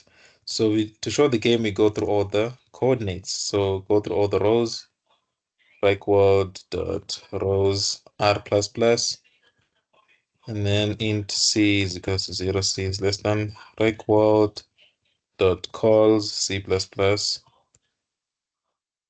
and then we print. I know Prof Coulter does this whole thing. Like I said, it's up to you, choose what you're more comfortable with. I know Prof Coulter does this. He never did this with us. I saw most of you guys are using his technique whereby you pass in the array here. That's being extra. Like it's like now you know how baddies be like, right? Don't be extra. You can still be normal. Like be normal. That's being too extra, to be honest. I wouldn't advise anyone to do that. So just say C out. Yeah, I'm not throwing shade on anyone, but I wouldn't do that personally. So RC, right? But then remember RC gives us back an integer. Like that, like remember we explained this, with which that integer can work as an index into the array. So that instead of printing the number, we print the symbol. So I'm gonna cut this and then use my game array, my game constant array. Then the index is the value that we get back from the array. And then I need to put spaces in between. So for the space, it's up to you, whatever, how you want to print space. You want to print space using a string, or you can print it using a char. That's still fine. Does as long as it works. And then after the all the columns, we've gone through all the columns, we move the cursor to the next line, right? So that it prints it in a grid form. Then after this, we print the moves, right? Display moves. So I'm gonna say C out move. So to move up, okay, I'm gonna make mine is move up. I'm gonna use U. So U is to move up, then backslash N, and then move down. I'm gonna use D. Move down. Yeah, this is remember it's up to you how you want to style which symbols you want to use for movement. In this case, I'm using the first letter of the direction. So up starts with U, so I'm gonna use U. Down starts with D, I'm gonna use D. That's just my way. You can do it in your own way. So L will be to move left, backslash N, and then R would be to move right, backslash N, and then we need to move diagonally, right? So move up and left, and then move up and right, right? So move up and left, I'm gonna use W, move up and left, backslash N, and then move up and right, W, I'm gonna use E for that, move up and right, and then backslash N, and then move down and left, and then move down and right. So move down and left, let's use Z, move down and left, backslash N, and then the last one, move down and right. So I'll use S for that. Move down and right. If they give you a diagonal, it's quite a lot of movements. It's really annoying. If they just say I can only move up, down, and right, that's nice. But the one with diagonal, it's really annoying. When the player moves, their health is incremented. Oh, that's nice. So Yeah, this question, okay, for me, I'm now comfortable with this thing because I've done a lot. If you notice, ne, I've been tutoring this thing for quite a while. So don't be shocked when my thing runs on first attempt. It's not, don't be like, no, I, I'm smarter than you guys. Nah, it's just practice. It's like maths. Imagine if you guys finished your degree, I don't know, or even during now, while you're doing your degree, you're helping your classmates. So every time you help your classmates, you're also practicing, right? So it's the same thing with me. So for me, this now it becomes way too easy because I've gotten enough practice with it. So that's why I was always advised. That's why I was trying to give you guys homework. If you remember those times when you're having sessions, because practice is very important in comsci. It's like maths. If you don't practice it, you're gonna become rust. So let's see. I was supposed to display some points or anything here. Health decreases. Yeah, I think we should display the health because you see here they're talking about health being increased, health decreasing. The player needs to know their health, but I don't know. Oh yeah, there's the health level. Oh, so under initialization, we're still not done. So there's also the health level. So I need to in my enum, I need to put the health level. So it's my in my no my not my enum, my record structure. My record structure is incomplete. So I need to put in the health level, right? Then I'm gonna go back here. Then I need to initialize the health level. So so in under initialization, I was not done. So after placing the zombie cure, and remember, you need to do it in that order as stated by the question paper. After placing the zombie cure, that's when you can handle the health level. So the health level starts as a random value between 9 and 17. So that's pretty straightforward. So initialize health level. So the health level is inside of my record structure. So record structure dot health level is equals to a random number between 9 and 17, right? And then done, that's the health level. Straightforward, right? No problems with that. Then after displaying the game, right? I need to display the health level. Me, right?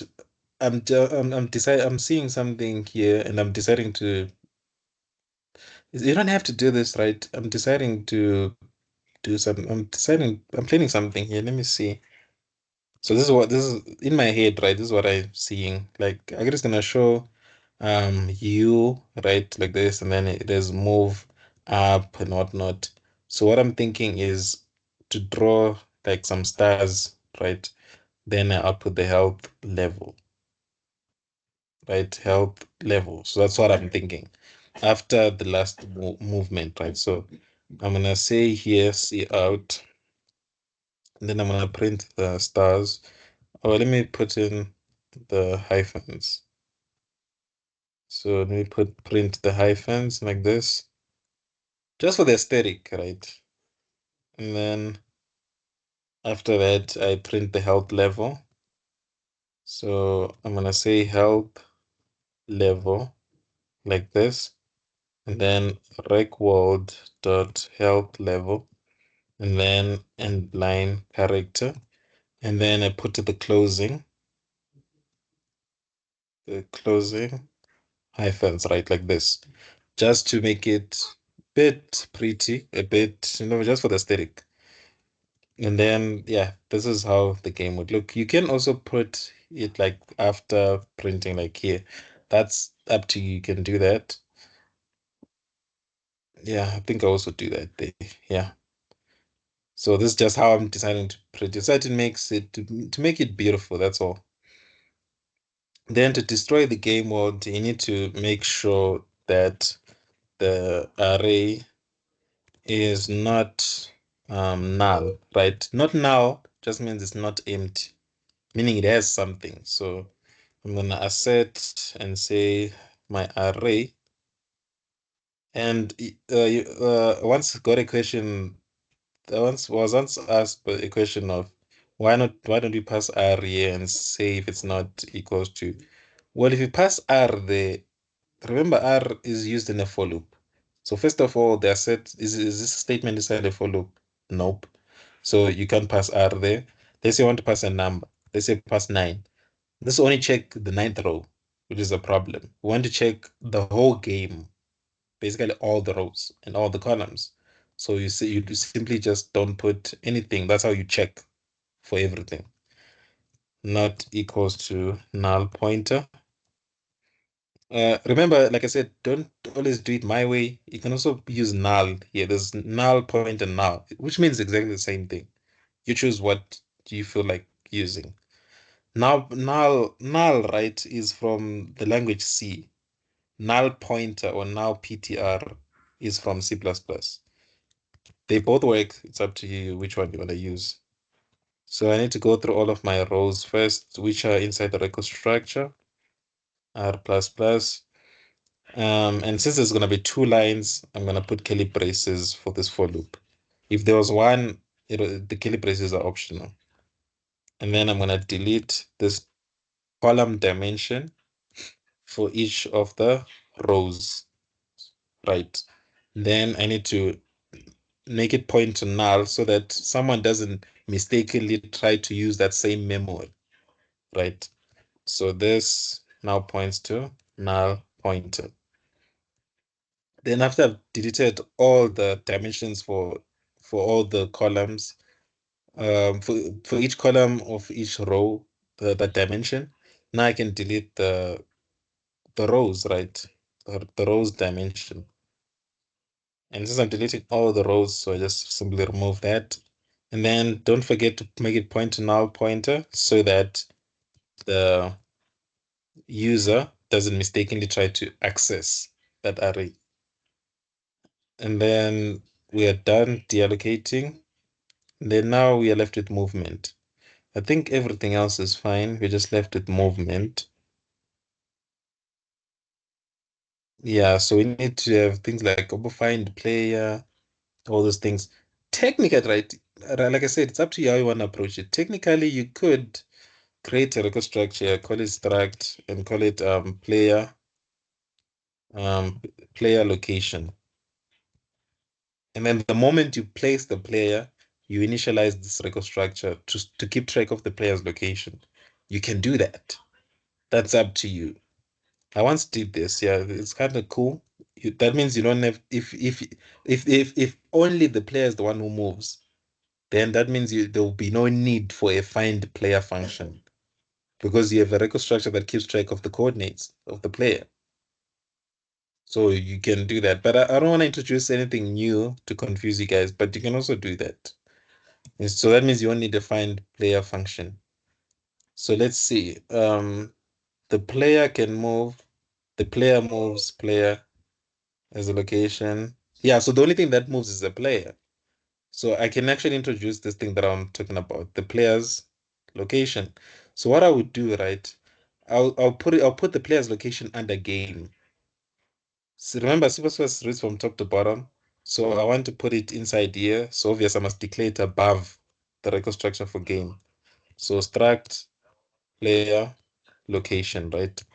So that I'm removing the need to always use or to create a find player function. If you check here, let's check the mark sheet. Maybe there's marks. I don't see it. I don't see where it says to find the player. There's marks. Yeah, I don't see it. It's not there. There's no specific mark for find player function, so it's optional. So I'll just not do that. So I'm gonna say the player's location is represented by their row and column, and then each game has a player keeps track of a player's location. So I'm gonna call it location, right? I'm avoiding to create a function. To be honest, this is way better than creating a whole function. So I'm gonna do this. If in your game you're moving the zombies too, right? Here, I didn't see them talking about moving the zombies, right? Yeah, into you just the only thing that moves is the player. So like enough, I don't have to create a find player function or a find feature function. So I do that. So that location, right? When when you get to the create game function, I'm going to initialize it to 0. It needs to have initial values. So rec world dot location. Yeah, I know. This is to be honest, this kind of might kind of confuse a little bit, but don't be, it's not that scary. Remember, record is a record structure, so that's why I'm using the dot. Then I'm accessing location. Look at location. It's also another record structure. So I need to place another dot to access row. So now I'm introducing the second dot. So dot row, initialize that to 0. So rec world dot location dot call is equals to 0. If you feel like you don't mind creating the find feature or the find player function, that's fine. You do that. Like that code, you do you boo. Yeah, so you must, if they're comfortable with that, you just do that. So we have that. So we are done with everything else except movement and update. So let's try to move. Movement, I'm not gonna talk about that. I think you guys understand movement, right? Very well. The thing that's tricky is just this initialization part. And if you, I'm gonna give you a tip. If you get an error, yeah, let me teach you a trick on finding errors. I almost forgot to teach you about that trick. I've noticed that sometimes when you try to run your game, right? Let's say you build and run, and it shows a negative number and no output, and it doesn't tell you, but there's nothing wrong. It doesn't, there's no error. 100% of the time, it's either the problem is in your way you're deallocating or in the way you're placing a feature. So what I would advise you to do, right? Comment out everywhere where you've called the place feature function and run it again. And you'll see that it's definitely gonna run. Then that means there's something wrong with the way you're displacing the feature. So you need to fix that. Most of the time, the error is okay with placing the feature. That's why, and the reason why the error occurs is because it didn't do checks like not equals to empty space. That's why I do these things because C++, right? If you try to place on top of or already occupied location, it generates an error, so it doesn't print your game. So that's very, very important to always check if the location that I'm trying to place the thing is empty before placing it, or else it'll crash. So that's just a free tip on how to do that. Remember, we're keeping track of the player's location, so I don't need to say find player. You see how convenient that is. So I just say I'm gonna initialize the destination row to be equals to the player's location, right? So rec world dot location dot row. You see how easy it is? I didn't have to find the player anymore. So and then d call is equals to rec world dot location dot call. Simple. No find player, no, simple, straightforward. I'm keeping track of the player's location, but my game mode is my location is wrong, right? Remember, I even, yeah, you need to, yeah, that's why it's very important to understand the logic of your, understand the code. I forgot to update my row. You see, there's the player, right? The player's coordinate is row call. So I need to save that location after placing the player. So record.location.row is equals to this row over here. You could just say it's equals to 0, that's fine, but I'm just gonna say it's equals to that row. Record.location.call, initialize it to call, right? So now I've saved the location so that when I try to move and I'm accessing here, I access valid location of the player. Then now I can move the player. So I need to do a switch statement and check in what direction does the player want to move in. So I'm gonna have case up, right? Then I'm gonna have case down, and then case left, and then okay, I'm gonna be lazy now and just simply repeat this. So copy this left, and then this will be right. Then I'm gonna have up and left, and then up and right, up and left. then up and right, and then I'm gonna have down and left. Hey, this thing is quite a lot. So yeah, that's why it's important to practice down and right. And another error, right? It's a very subtle error. It's a small error. It's something that you wouldn't notice in switch statements, right? That's why I advise you to read the textbook. In switch statements, if you pass in one line, let's say the one line is just, I don't know, d row minus minus. Let's say, you see, this is one line. You can omit the curly braces. But the moment you have a second line, for example, d core, man, that's two, that's more than one. So you need to actually introduce curly braces. And it can actually cause an error if you don't put them.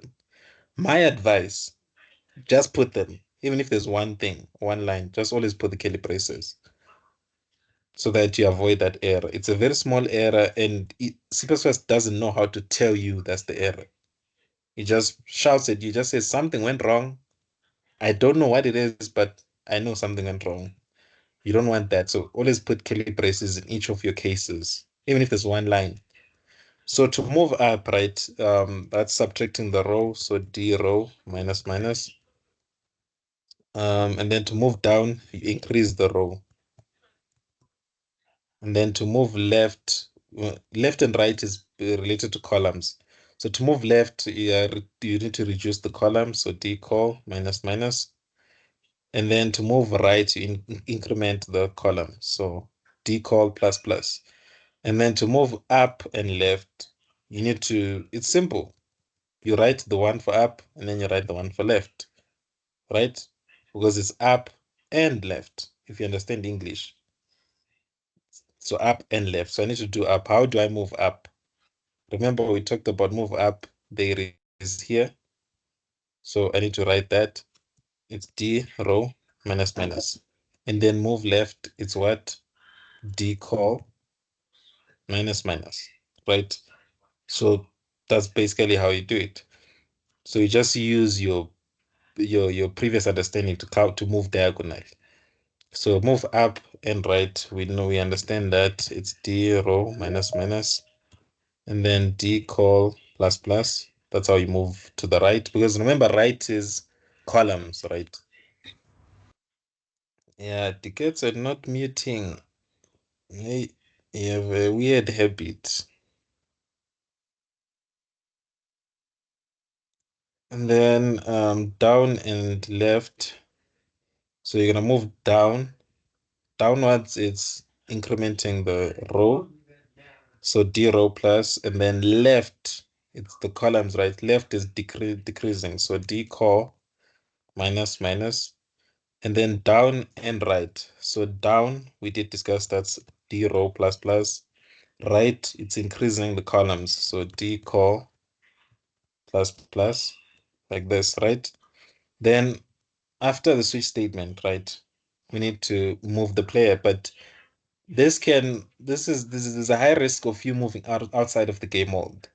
So that's why we need to create a function called is in world. So we check if my feature is in world or location is in world, right? So it needs to return a boolean. Okay, the way they name the function is, I feel like it's kind of um let me say, it's kind of deceiving, because just say is in world. What are you checking if it's in world? What exactly are you checking? So that's my concern. Let me see. So we are checking if this location, right? Yeah, this location, if it's that we've generated, is if it is within the world. You can call it check location is in world, or I'll just say location is in world, right? Because it checks if the location is in the game world. So that's what I would do. And then I'm gonna pass in my rows and columns. So yeah, it's gonna be very long parameters. So because I'm gonna use the constant reference approach. Constant rows, constant calls, constant row singular, and const int call singular, right? There's calls and rows, then there's a row and call. If it's confusing you, just call it RC instead of row call or int row. I don't know, maybe that makes it better. I don't know. Then return the row, check if it's at least greater than or equals to 0, and the row is um, less than rows, right? Or you could check if it's less than or equals to rows minus 1. It depends on how you want to phrase it. I'll phrase it as just less than rows. And you check the same thing for columns. So, and my column is at least greater than or equals to 0. And the column is less than the number of columns. And then this is how you check if it's within the K mode. So if location is in world, right? So I think the way I've named the function is better now. So now I'm gonna check if location is in world, which basically what I've named the function. So if location is in world, that's why I said I feel like to call the function is in world, just call it is in world is kind of deceiving. So I think this is better. Is in world, then I pass in the rows, which are part of the record structure. So record.rows, record.calls. Then which row am I checking? Is the destination row. That's why I call it D row and D call. It's the destination row and destination column. Basically where we are trying to move to. D call, right? You could remember you can just leave it like this, right? This is fine. Or if you want to be a bit extra and say check if it's equals to true, that's up to you. But it does the exact same thing. So I won't check if it's equals to true. I'll just leave it like this.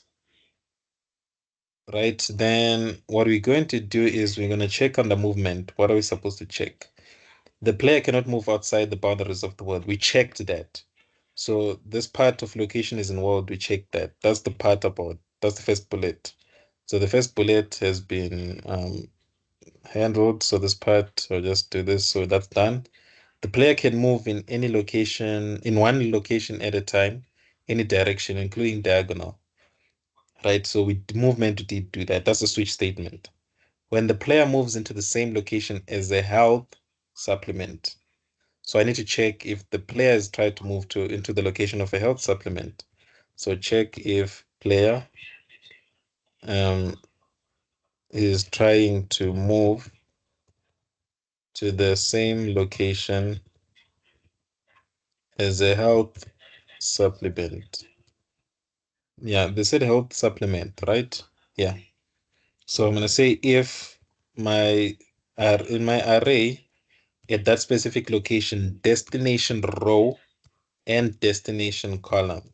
Remember, destination row and destination column means the location that I'm trying to move to, right? So if the location that I'm trying to move to already has a player health supplement, right? Then something should happen. What does the question paper say we should do, or what should happen? Their health is incremented by a random value between 2 and 7. So remember, we have a health level. So that's what they're talking about. To be honest, they're supposed to be specific. It's very vague. They're supposed to say the health level. They just said their health, but they mean the health level. So I need to increase the health level. Right. They didn't talk about it moves into a health supplement, random, the player's health decreases. Oh, so it seems like it does eat them up, right? Meaning that we can replace those features in that location when you try to move in that location. But we need to update the health levels. So that means that now, yeah, it's fine. We'll get to that. So let's increase the health level. So reqwall.health level, and we're increasing, right? You could write like this and say is equals to reqwall.health level plus. You can do that, but I would rather advise you to just say plus or equals to. That makes things quicker. So plus or equals to a random number between 2 and 7, right? That's done. So we're done with that part. Then I'm gonna, it's up to you. You need to understand if statements, right? Remember, you can only move into a a character, a different character at a time, one character at a time. So I'm gonna use an else if, not an if, because if you use an if, right, it's gonna check if you've moved into a player health supplement, and also check if you moved, which is impossible. You can't move into two different game characters at a time. So you can only move one. So I'm going to use else if. Yeah, there's a huge difference between using two ifs and if else if. So dot array world at that destination row and destination column. If it points to, they said a zombie, right? I'm not sure if it's a zombie cure or a zombie what. They said it's what? A zombie. Their health decreases by 5, which is very simple, right? So decrease health level, decrease health level by 5. So rec world dot health level minus equals to 5. And then once I'm done, then now I can move the player. So the player always eats up a health supplement, and it can eat a zombie. So that's why I'm doing it after those if statements, because it applies for both. If it didn't apply for both, then I would gonna, after here, that's when I'll do the movement, right, to update the player's location. In this case, it's the same for both, so that's why I'm putting it outside the if statement. So record.array at the previous location. Hey, yeah, now this is, let's do this. Yeah, let's do this because I can't be typing this. So remember, that's the previous location. I can't come here and do this. Do you see how long that is? Right. So I'm gonna create a separate variable, call it p row and p column. So I'm gonna say int p row, right, for players row is equals to this, and then int p call is equals to dot call. Then instead of this, I'll just initialize this to p row, and then this to p call, right? Then I'm gonna go down here and say p row, players row, which in this case that represents the previous location. Initialize it to an empty space since the player has moved. So that previous location is no longer occupied. So I need to update that it's no longer occupied by initializing it to an empty space. And then my destination where I'm trying to move to should now be having a player because the player has moved to that destination.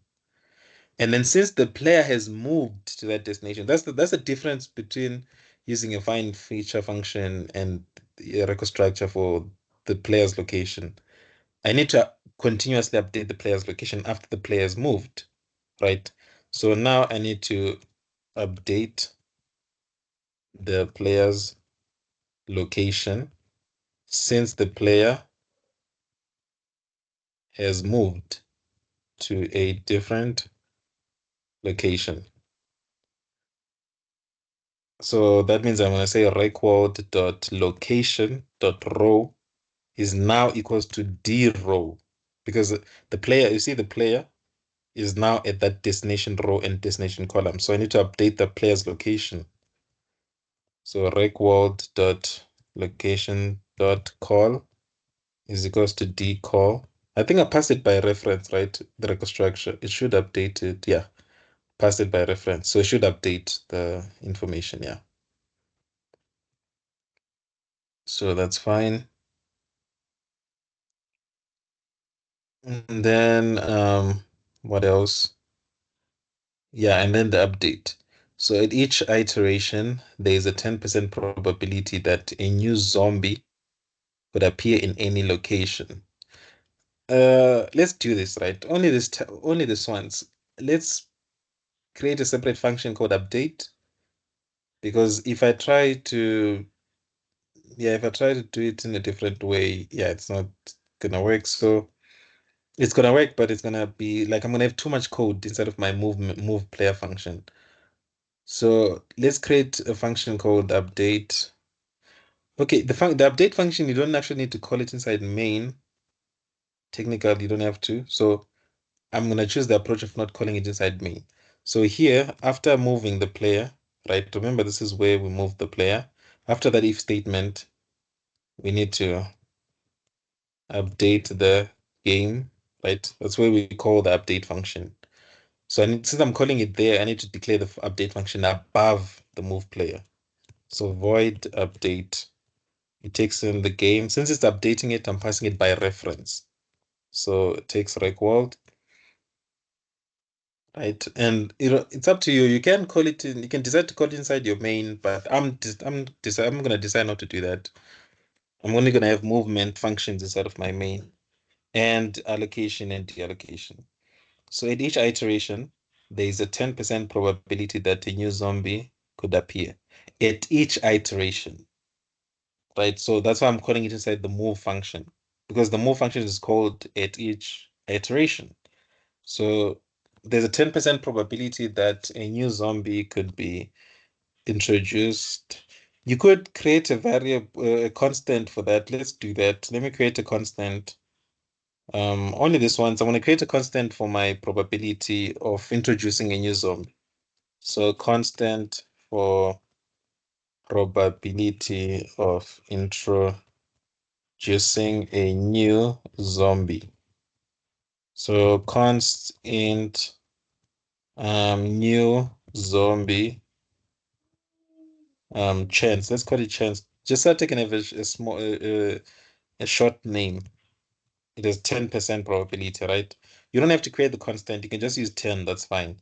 But the thing is, there's a rule in programming that if you just put the number 10, it's called a magic number. Because in the future, when you look at your code, you're gonna think it's magic. This number appeared magically because you won't understand what it's for. So that's why we always create constants and give it a name. So that in the future I know, oh, that's the probability of introducing a new zombie. It's a new zombie chance. Then a new zombie could appear in any location. So in any location. But then at that location, remember, we need to check if it's not occupied. It's very important. So since it's any location, that means it's in any coordinate. So I need to go through all the coordinates in my game mode. So all the rows and all the columns. So reqwald.rows r plus plus. And then for int c is equals to 0, c is less than reqwald.calls c plus plus. That's why it's actually very important to be a fast typer. Do you see how much code there is that you have to write? Mind you, haven't touched the main. So you need to be fast with typing. Just that I'm explaining, that's why it's taking a bit of time.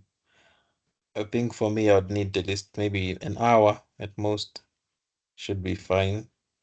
So you can introduce a new zombie. So we have the chance. So let's generate a random chance. So int chance. Let me call it random chance is equals to generate rand int between 0 and 100 because it's a percentage, right? It's a chance. Then I check if it's within the bounds. So random chance is less than or equals to new zombie chance. Then I can place they said the zombies, right? A new zombie, yeah, you can place a zombie. But I can't place a zombie if the location is occupied. So I need to check if location is not occupied. Check, you see, I don't know if you've noticed the pattern here. Did you notice a pattern? Remember, the purpose of functions is for repetition. If you're repeating code, create a separate function, and where that code you're repeating, put it inside that one function. Did you notice something here? Where is it? Yeah, over here. We did check if it's the location is an empty space. And we are checking again. If you wanted to, you can create a function for that and then simply call the function if you wanted to. But I'm not going to do that because the code is very small. So it's fine. Then this is the only second time. If maybe for the third, if I have to call it for the third time, then yeah, there'll be a reason for me to create a function. In this case, it's the short code, so I don't have to worry about it too much. If the location is not occupied, so that means the location needs to point to an empty space. So at RC, if it's equals to an empty space, mind you, right? If you fail to do all of these checks, your game will crash, right? So just be wary of that. Be careful of that. So if it's equals to an empty space, then I can now place because I checked if it has that chance first. If it has the chance, then I check if the location is unoccupied. If it's not occupied, then I can place the feature. So now let's add the new zombie. So rec world dot array world at that location RC is equals to a new zombie. And then done. Then I call the update function inside of my movement function or my move function. You could call it's like I said, it's up to you. You could call it inside your main, but I think we should call it inside main. I think that's you need to code inside main. Um, yeah, let's do some. Yeah, I knew something was off. It felt too easy. Yeah, they also want you to move all all the zombies in a new cell. Hey, yeah, there's people they don't have they they mean business with these question papers. And so a zombie cannot move into an occupied location. So you need to check, right? So in the update function, we are still not done. We can introduce a new zombie and we can also move the zombies. So what I would do, right? I would I will do the movement after introducing a new zombie, right? You don't have to do that. They didn't specify if it's before introducing the zombie or after introducing the zombie. They didn't tell you. So me, I'll choose to do it after introducing a zombie. And they said for each zombie. So you see each zombie, right? So there it is here. So what I would do, right? I would do it this way. You see this first for loop, right? It goes through all of the coordinates and then it introduces a new zombie. So I'll make a comment here. So it's gonna introduce new zombies, right? Then after that for loop, I'm gonna do another for loop, right? To move them, move all zombies in random locations. And by random location, remember they didn't say in a nearby cell. You see, if they said it's in a nearby cell, then you'd have to use square radius because the only nearby cell, let's say this is your your zombie, right? A nearby cell can be up here or top left or top right or to the right or to the left or bottom right or at the bottom. This is surrounding. This is the nearby. So you can either move in that direction or in this direction or in that direction, any of these directions, right? So in this case, they didn't specify, they're not specific. So it means they can move anywhere in the game mode, right? So that means I want to use square radius. So I can move it in any cell, right? Yeah, I must move one cell in a random location, meaning anywhere in the game mode. So that in order for me to do that, I need to find the zombie first. So you could create a find feature and get the location, but that's going to complicate stuff. It's better to do it this way. So I need to go through all of my rows again. Dot rows r plus plus. Come on. Dot rows r plus plus. And then the columns. Yeah, this has been a very long session, eh? C++, and then we check if we've found a zombie. We need to find the zombie, right? So if recworld.arrayworld at that location RC is equals to a zombie, then I found the zombie. At what location? RC, but only within this if statement. That's when this RC points to zombie. If you do it outside, right, let's say use R outside, it might point to zombie, it might not. So you need to, and I know it's only valid if it's within this if statement. So the coordinate for the zombie is RC, only within this if statement. So yeah, we need to move it in any location. So randomly, so I need to generate a random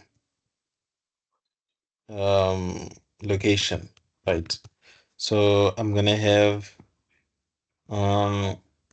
int row is equals to generate. Yeah, we're gonna do a lot of repetition here, and it's anywhere in the game. So dot rows -1, and then the column, same thing. Generate rand int 0, dot calls -1. And then we need to check if it's not, if it point, it should, if it does not point to an empty space, then we keep on generating. Yeah, I know I'm kind of repeating things here, but remember, it's slightly different. Remember, here we only do this if it's a zombie, right? So that's why I have to actually repeat the code. I can't call place feature here. So array word that location R, not RC, row call the random location I've generated. If it's not equals to an empty space, that means we've pointed to a location that's already occupied. So we need to generate the random location again. And since int row and int call are already declared, I can't say int again here. I just simply use them. Then after this while loop, only then can we confirm that the location that we've generated is valid. It's an empty space. Then now we move the zombie to new location. But remember, it's similar to move function, right? To move player, similar, because we need to update the previous location to point to an empty space, and then the new location to point to a zombie. So the zombie is currently stored at location RC. So we need to update that to an empty space. So at location RC, change that to be an empty space because the zombie is no longer in that location. Then move the zombie to this new location, which is at row call is equals to that zombie. And then done. We've moved the zombie to a new location. And we do this for all zombies because you see, we go through all the coordinates. So we move all the zombies.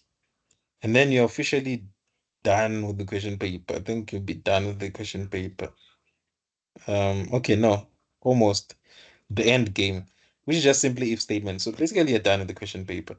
And you see that there's no marks for main, there's no marks for output. So you can get total. You should, yeah, you can, yeah, you definitely get total, even if it doesn't print. Because there's no marks for output. If I'm not mistaken, there shouldn't be marks. Let me see. Oh, there's only 5%. So you get 95%. So you lose 5 marks, which is 5%. So you get 95. So you see, you can get a distinction, 95, without doing main.cpp. So don't stress about main. Don't even think about it. A lot of students were thanking me last year. They're like, hey, say, you did me a huge favor. I got a distinction. I just simply printed hello world. So you see, just print hello world. It's not worth, use common sense. For those doing stats, it's not worth attempting 5% to sacrifice 95%. You see that logically, mathematically, that makes no sense. So obviously, you're gonna favor 95% over the 5%. So focus on the logic, focus on the functions, on the record structures, enums, all those things. really important. The rest, the main, you can leave it out. And then the main is not that difficult. Let's see. The game ends in victory if the player reaches the zombie cure. The game ends in defeat if the player has zero, player's health reaches zero. So what I would do is I'll go inside here, right? I'll create inside the record structure. I need to add two more things. There'll be a type of type Boolean. So it has won, meaning the player has won, and bool has lost, right? For the player has lost. They both start as false because it's false. It's false that you've won, and it's false that you've also lost because the game has just started. Before I do that, I must not forget to call the update function here. The update function, right? Technically, you can call it here under movement, or you can call it in the main. Let's call it in the main. There won't be too much difference. Like, yeah, don't be too much difference. So let me go here. Where's the initial create game function? Yeah. So I need to initialize the has won. So rec world dot has lost is equals to false because you can't start by losing when the game has just started. And then has won is equals to false. Then I'm gonna go inside the movement. After the players moved, we need to update, check whether the players lost or not. So update the game status. Um, Basically win or lose, right? Checking if the players won or lost. So if the player reaches the zombie, yeah. So if the player reaches the zombie cure, so that means, as you can see, it's with, like I said, it's within the movement of the player. So I need to add an else if here. So else if rec world dot array world add location destination row and location destination column. If it's equals to zombie cure, right? If it's equals to zombie cure, then you should say the player has won. So rec world dot has won is equals to true, right? They've they've won. And then in defeat, if the health reaches zero. So when the health is zero, and you can do it anywhere, inside here or after, that's fine. I'll do it after I've done the movement, after here. So I'm gonna say if the health, which is the health level. By health, they mean health level. So dot health level reaches zero, is equals to zero. Then the player has lost. So rec world dot has, what's going on here? Dot has lost is equals to true. And then yeah, the game is done. Now you've done 100% of the 95%. Then now you are working on the 5%, which is the main. So let's go inside main and do that. So here I'm gonna say const int argument count, and then const char pointer argument value, and then check if the user entered enough CMD arguments, right? Command line arguments. So how many do we expect? Let's think about it. You always check the first statement under initialization. That's how you know how many command line arguments we expect the user to pass. So we start by passing the name of the file, which is the name of the executable. Then that's number one. And then the size of the game mode, which is rows and columns. So 2, 3. So we have 3. And then number of zombies, 4. And then the health portion probability, 5. So we expect the command line arguments to be 5. So if my argument count is not equals to 5, then I know something is wrong. I need to inform the user. So C error um, argument count less than 5. And then you can specify the usage. By usage, we mean how the user should use it. should pass the command line arguments. In what order? That's what usage is trying to say here. So you need to pass it in this order. Obviously, you're gonna have executable file. The user, you can assume the user already knows about the name of the executable file, that it's at index 0. You need to pass the things that come after the name of the file, which is your rows, columns, number of zombies, and then after number of zombies, what do we have? Health potion probability. So health potion probability, and then backslash n to move to the next line, right? And then I exit the application. So that means there was an error in CMD arguments, CMD args. Then now, if it, remember, if statement only runs if this is true. It might be false, meaning you've entered the right number. So if it entered the right number, it will skip this, it will ignore it. So if it ignores it, then can assume that if it managed to reach line 15, this has passed, right? It went well, right? So now we can actually extract the command line arguments. So we extract them. So in this order, rows, then I'm gonna call the convert. Oh, it's sometimes if it doesn't auto suggest, right, just know you didn't include the header file. So let me include the header file, zombie space.h, and then the namespace using name space zombie space. Then int rows is equals to convert to int argument value at index 1. And then I'm just going to simply copy paste because I don't have time to be typing the same thing. Index 2, and then number of zombies after columns, number of zombies, which is index 3. And then the last thing is the health portion chance, right? Or probability. I'm going to call it chance, and then index 4. Then after extracting the command line arguments, we initialize our game. Initialize or create mean the same thing. So obviously it's gonna give me back a game. So it's equals to create game, and then we pass in all those things. So rows calls number of zombies, health, chance, right? And then let me zoom out a bit. Then after this, we must not forget to deallocate, right? So deallocate.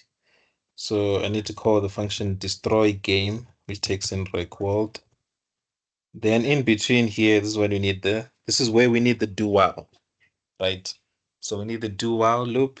So I'm gonna say do, and then while,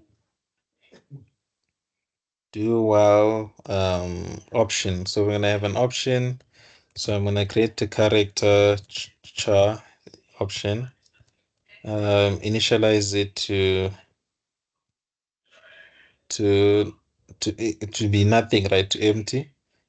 And then here I'm gonna say option, while option is not equals to, let's say x. I'm gonna use to lower, right? So let's start by displaying the game. So we call the display game function, which takes in the record structure. Then obviously this prints the game. If you remember display world, right? It also prints the options and the health level. And then it stops here. My bad. I was supposed to put backslash n here and end of line character. So that, yeah, you can put it here or put it that other side. You need to be able to understand. If you forgot it here, you need to put it inside main. So I'm just gonna put it there. Then I know after that I can now get the option right. So I'm gonna just I'm gonna get the user's choice. So get user's choice, right? Okay, so let me call it choice so that it kind of blends well with my comments. So I'm gonna call the variable choice. And then I'm gonna output and say enter choice so that the user sees the string and know what they're supposed to enter. Then cin to get the choice, right? Cin choice. There we go. Yeah, you can remember that you don't have time. If you had enough time, maybe the paper was 5 hours. Then you can validate, make sure choices they've entered the right choice, things like that. Yeah, you could do that, but then that means you have to create a function separately and do that. Remember that function that I called get user input or get input, that function that takes in a prompt. You can also do that. But like I said, you don't have time for that. So don't just use the switch statement. Yeah, that should be fine. But before we continue, I need to um, change choice to lowercase by using the to lower function, which is inside this. I think it's inside the C. Let me see. To lower is inside. What's that? What's that header file? Not me forgetting the header file. What is that header file called? I totally forgot the header file. CC type. Yeah, it's inside the CC type header file. So I'm gonna come here and say hash include CC type header file. So the header, this header files, right? You see this all of this here. Remember when you say hash include, let me just explain something. Hash include means it copy everything inside of that file you're trying to include. It copies it. It goes to that line where you said hash include, and then it replaces that line with everything inside of that header file. So like this. So that's why I'm including CC type here, right? So that it indirectly gets included because you see at the top, I did say dash include here. To be honest, there's no need for you to include IOStream because it's part of this. So let me teach you that. So there's no need for that. But using standard namespace is important because inside of this header file, did I type a statement that says using standard namespace? Nope. So that would be still important. This is still important. Then change it to lowercase, so choice is equals to. But remember, it returns an integer, so I need to cast it to a char. And then to lower the choice, convert it to a lowercase. Then I need to check. Okay, basically move the player, and you need to check which choice the user entered. Yeah, this is quite annoying. Especially if you're moving diagonally, there's quite a lot of options. So I have to come here and copy this and just put it here for now, and then I'll delete later. So case UDLR. Okay, so case U, small letter, right? Because remember, choice I've changed to lowercase. So any of my cases, all of them need to be in lowercase because I used to lower. If it's an uppercase, all of your cases should be in uppercase.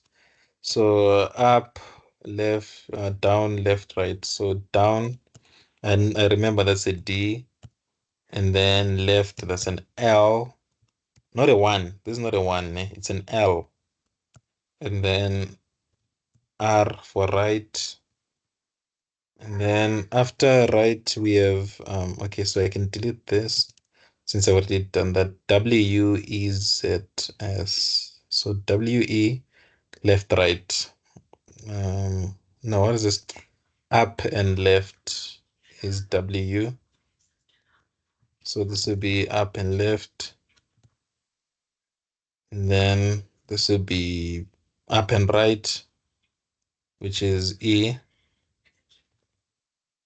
And then this will be down and left, which is Z, and then this will be down and right, which is S.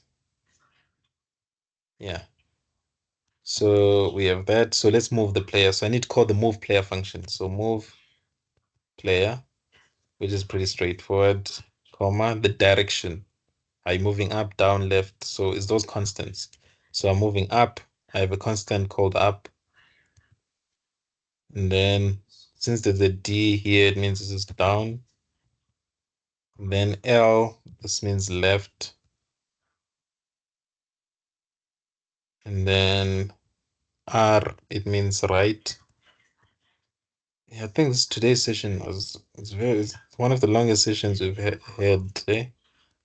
So this one, I think it's up and left, and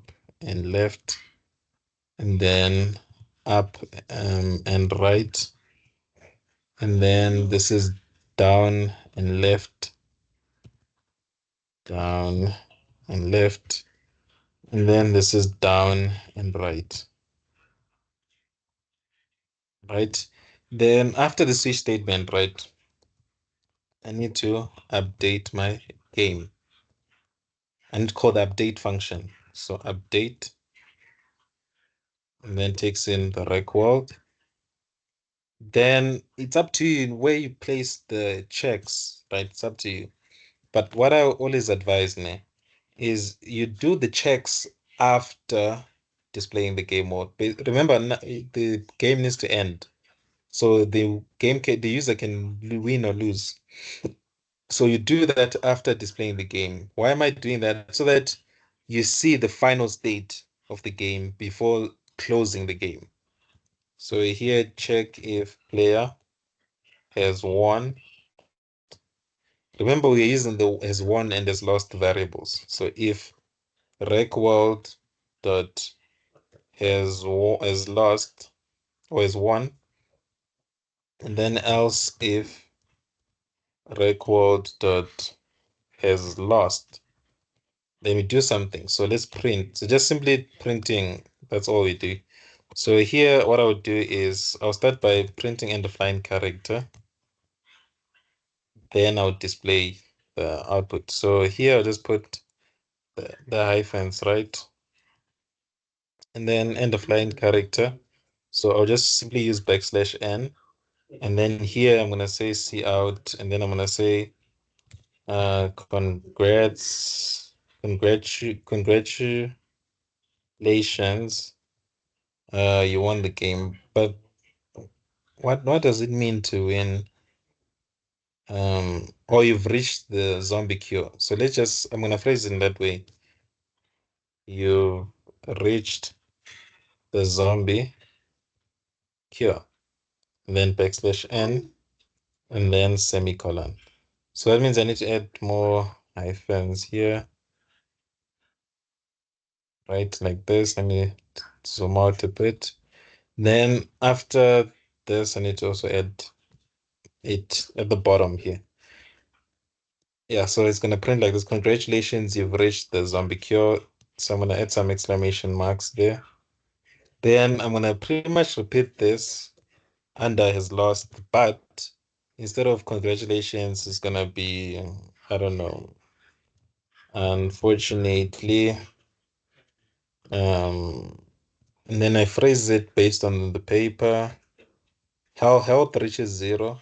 So I'll just tell the user your health level has reached zero. Right. So yeah, that's pretty much the game.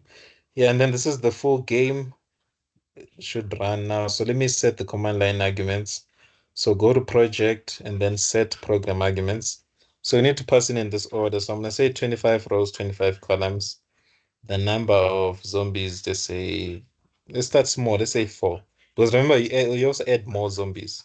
And then the percentage, I'm gonna say 35%, the chance, the probability.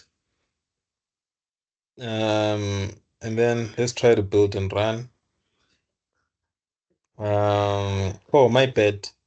Update function. Remember, I only declared the update function inside the CPP file. I also need to declare it in the header file. If you want to, use a function in the main.cpp, you start by declaring it in the header file. If you don't want to use it in the main.cpp, you only declare it in the cpp of the header file.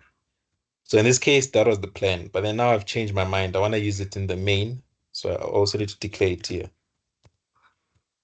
So update function. And then, yeah, there's my game. Yeah, and don't be, what is this? Don't be like, I want to be like, say your code runs on first attempt, no issues. But yeah, I've experience, right? Just know that I've experience. And it's not perfect. You see that here, you see all of this.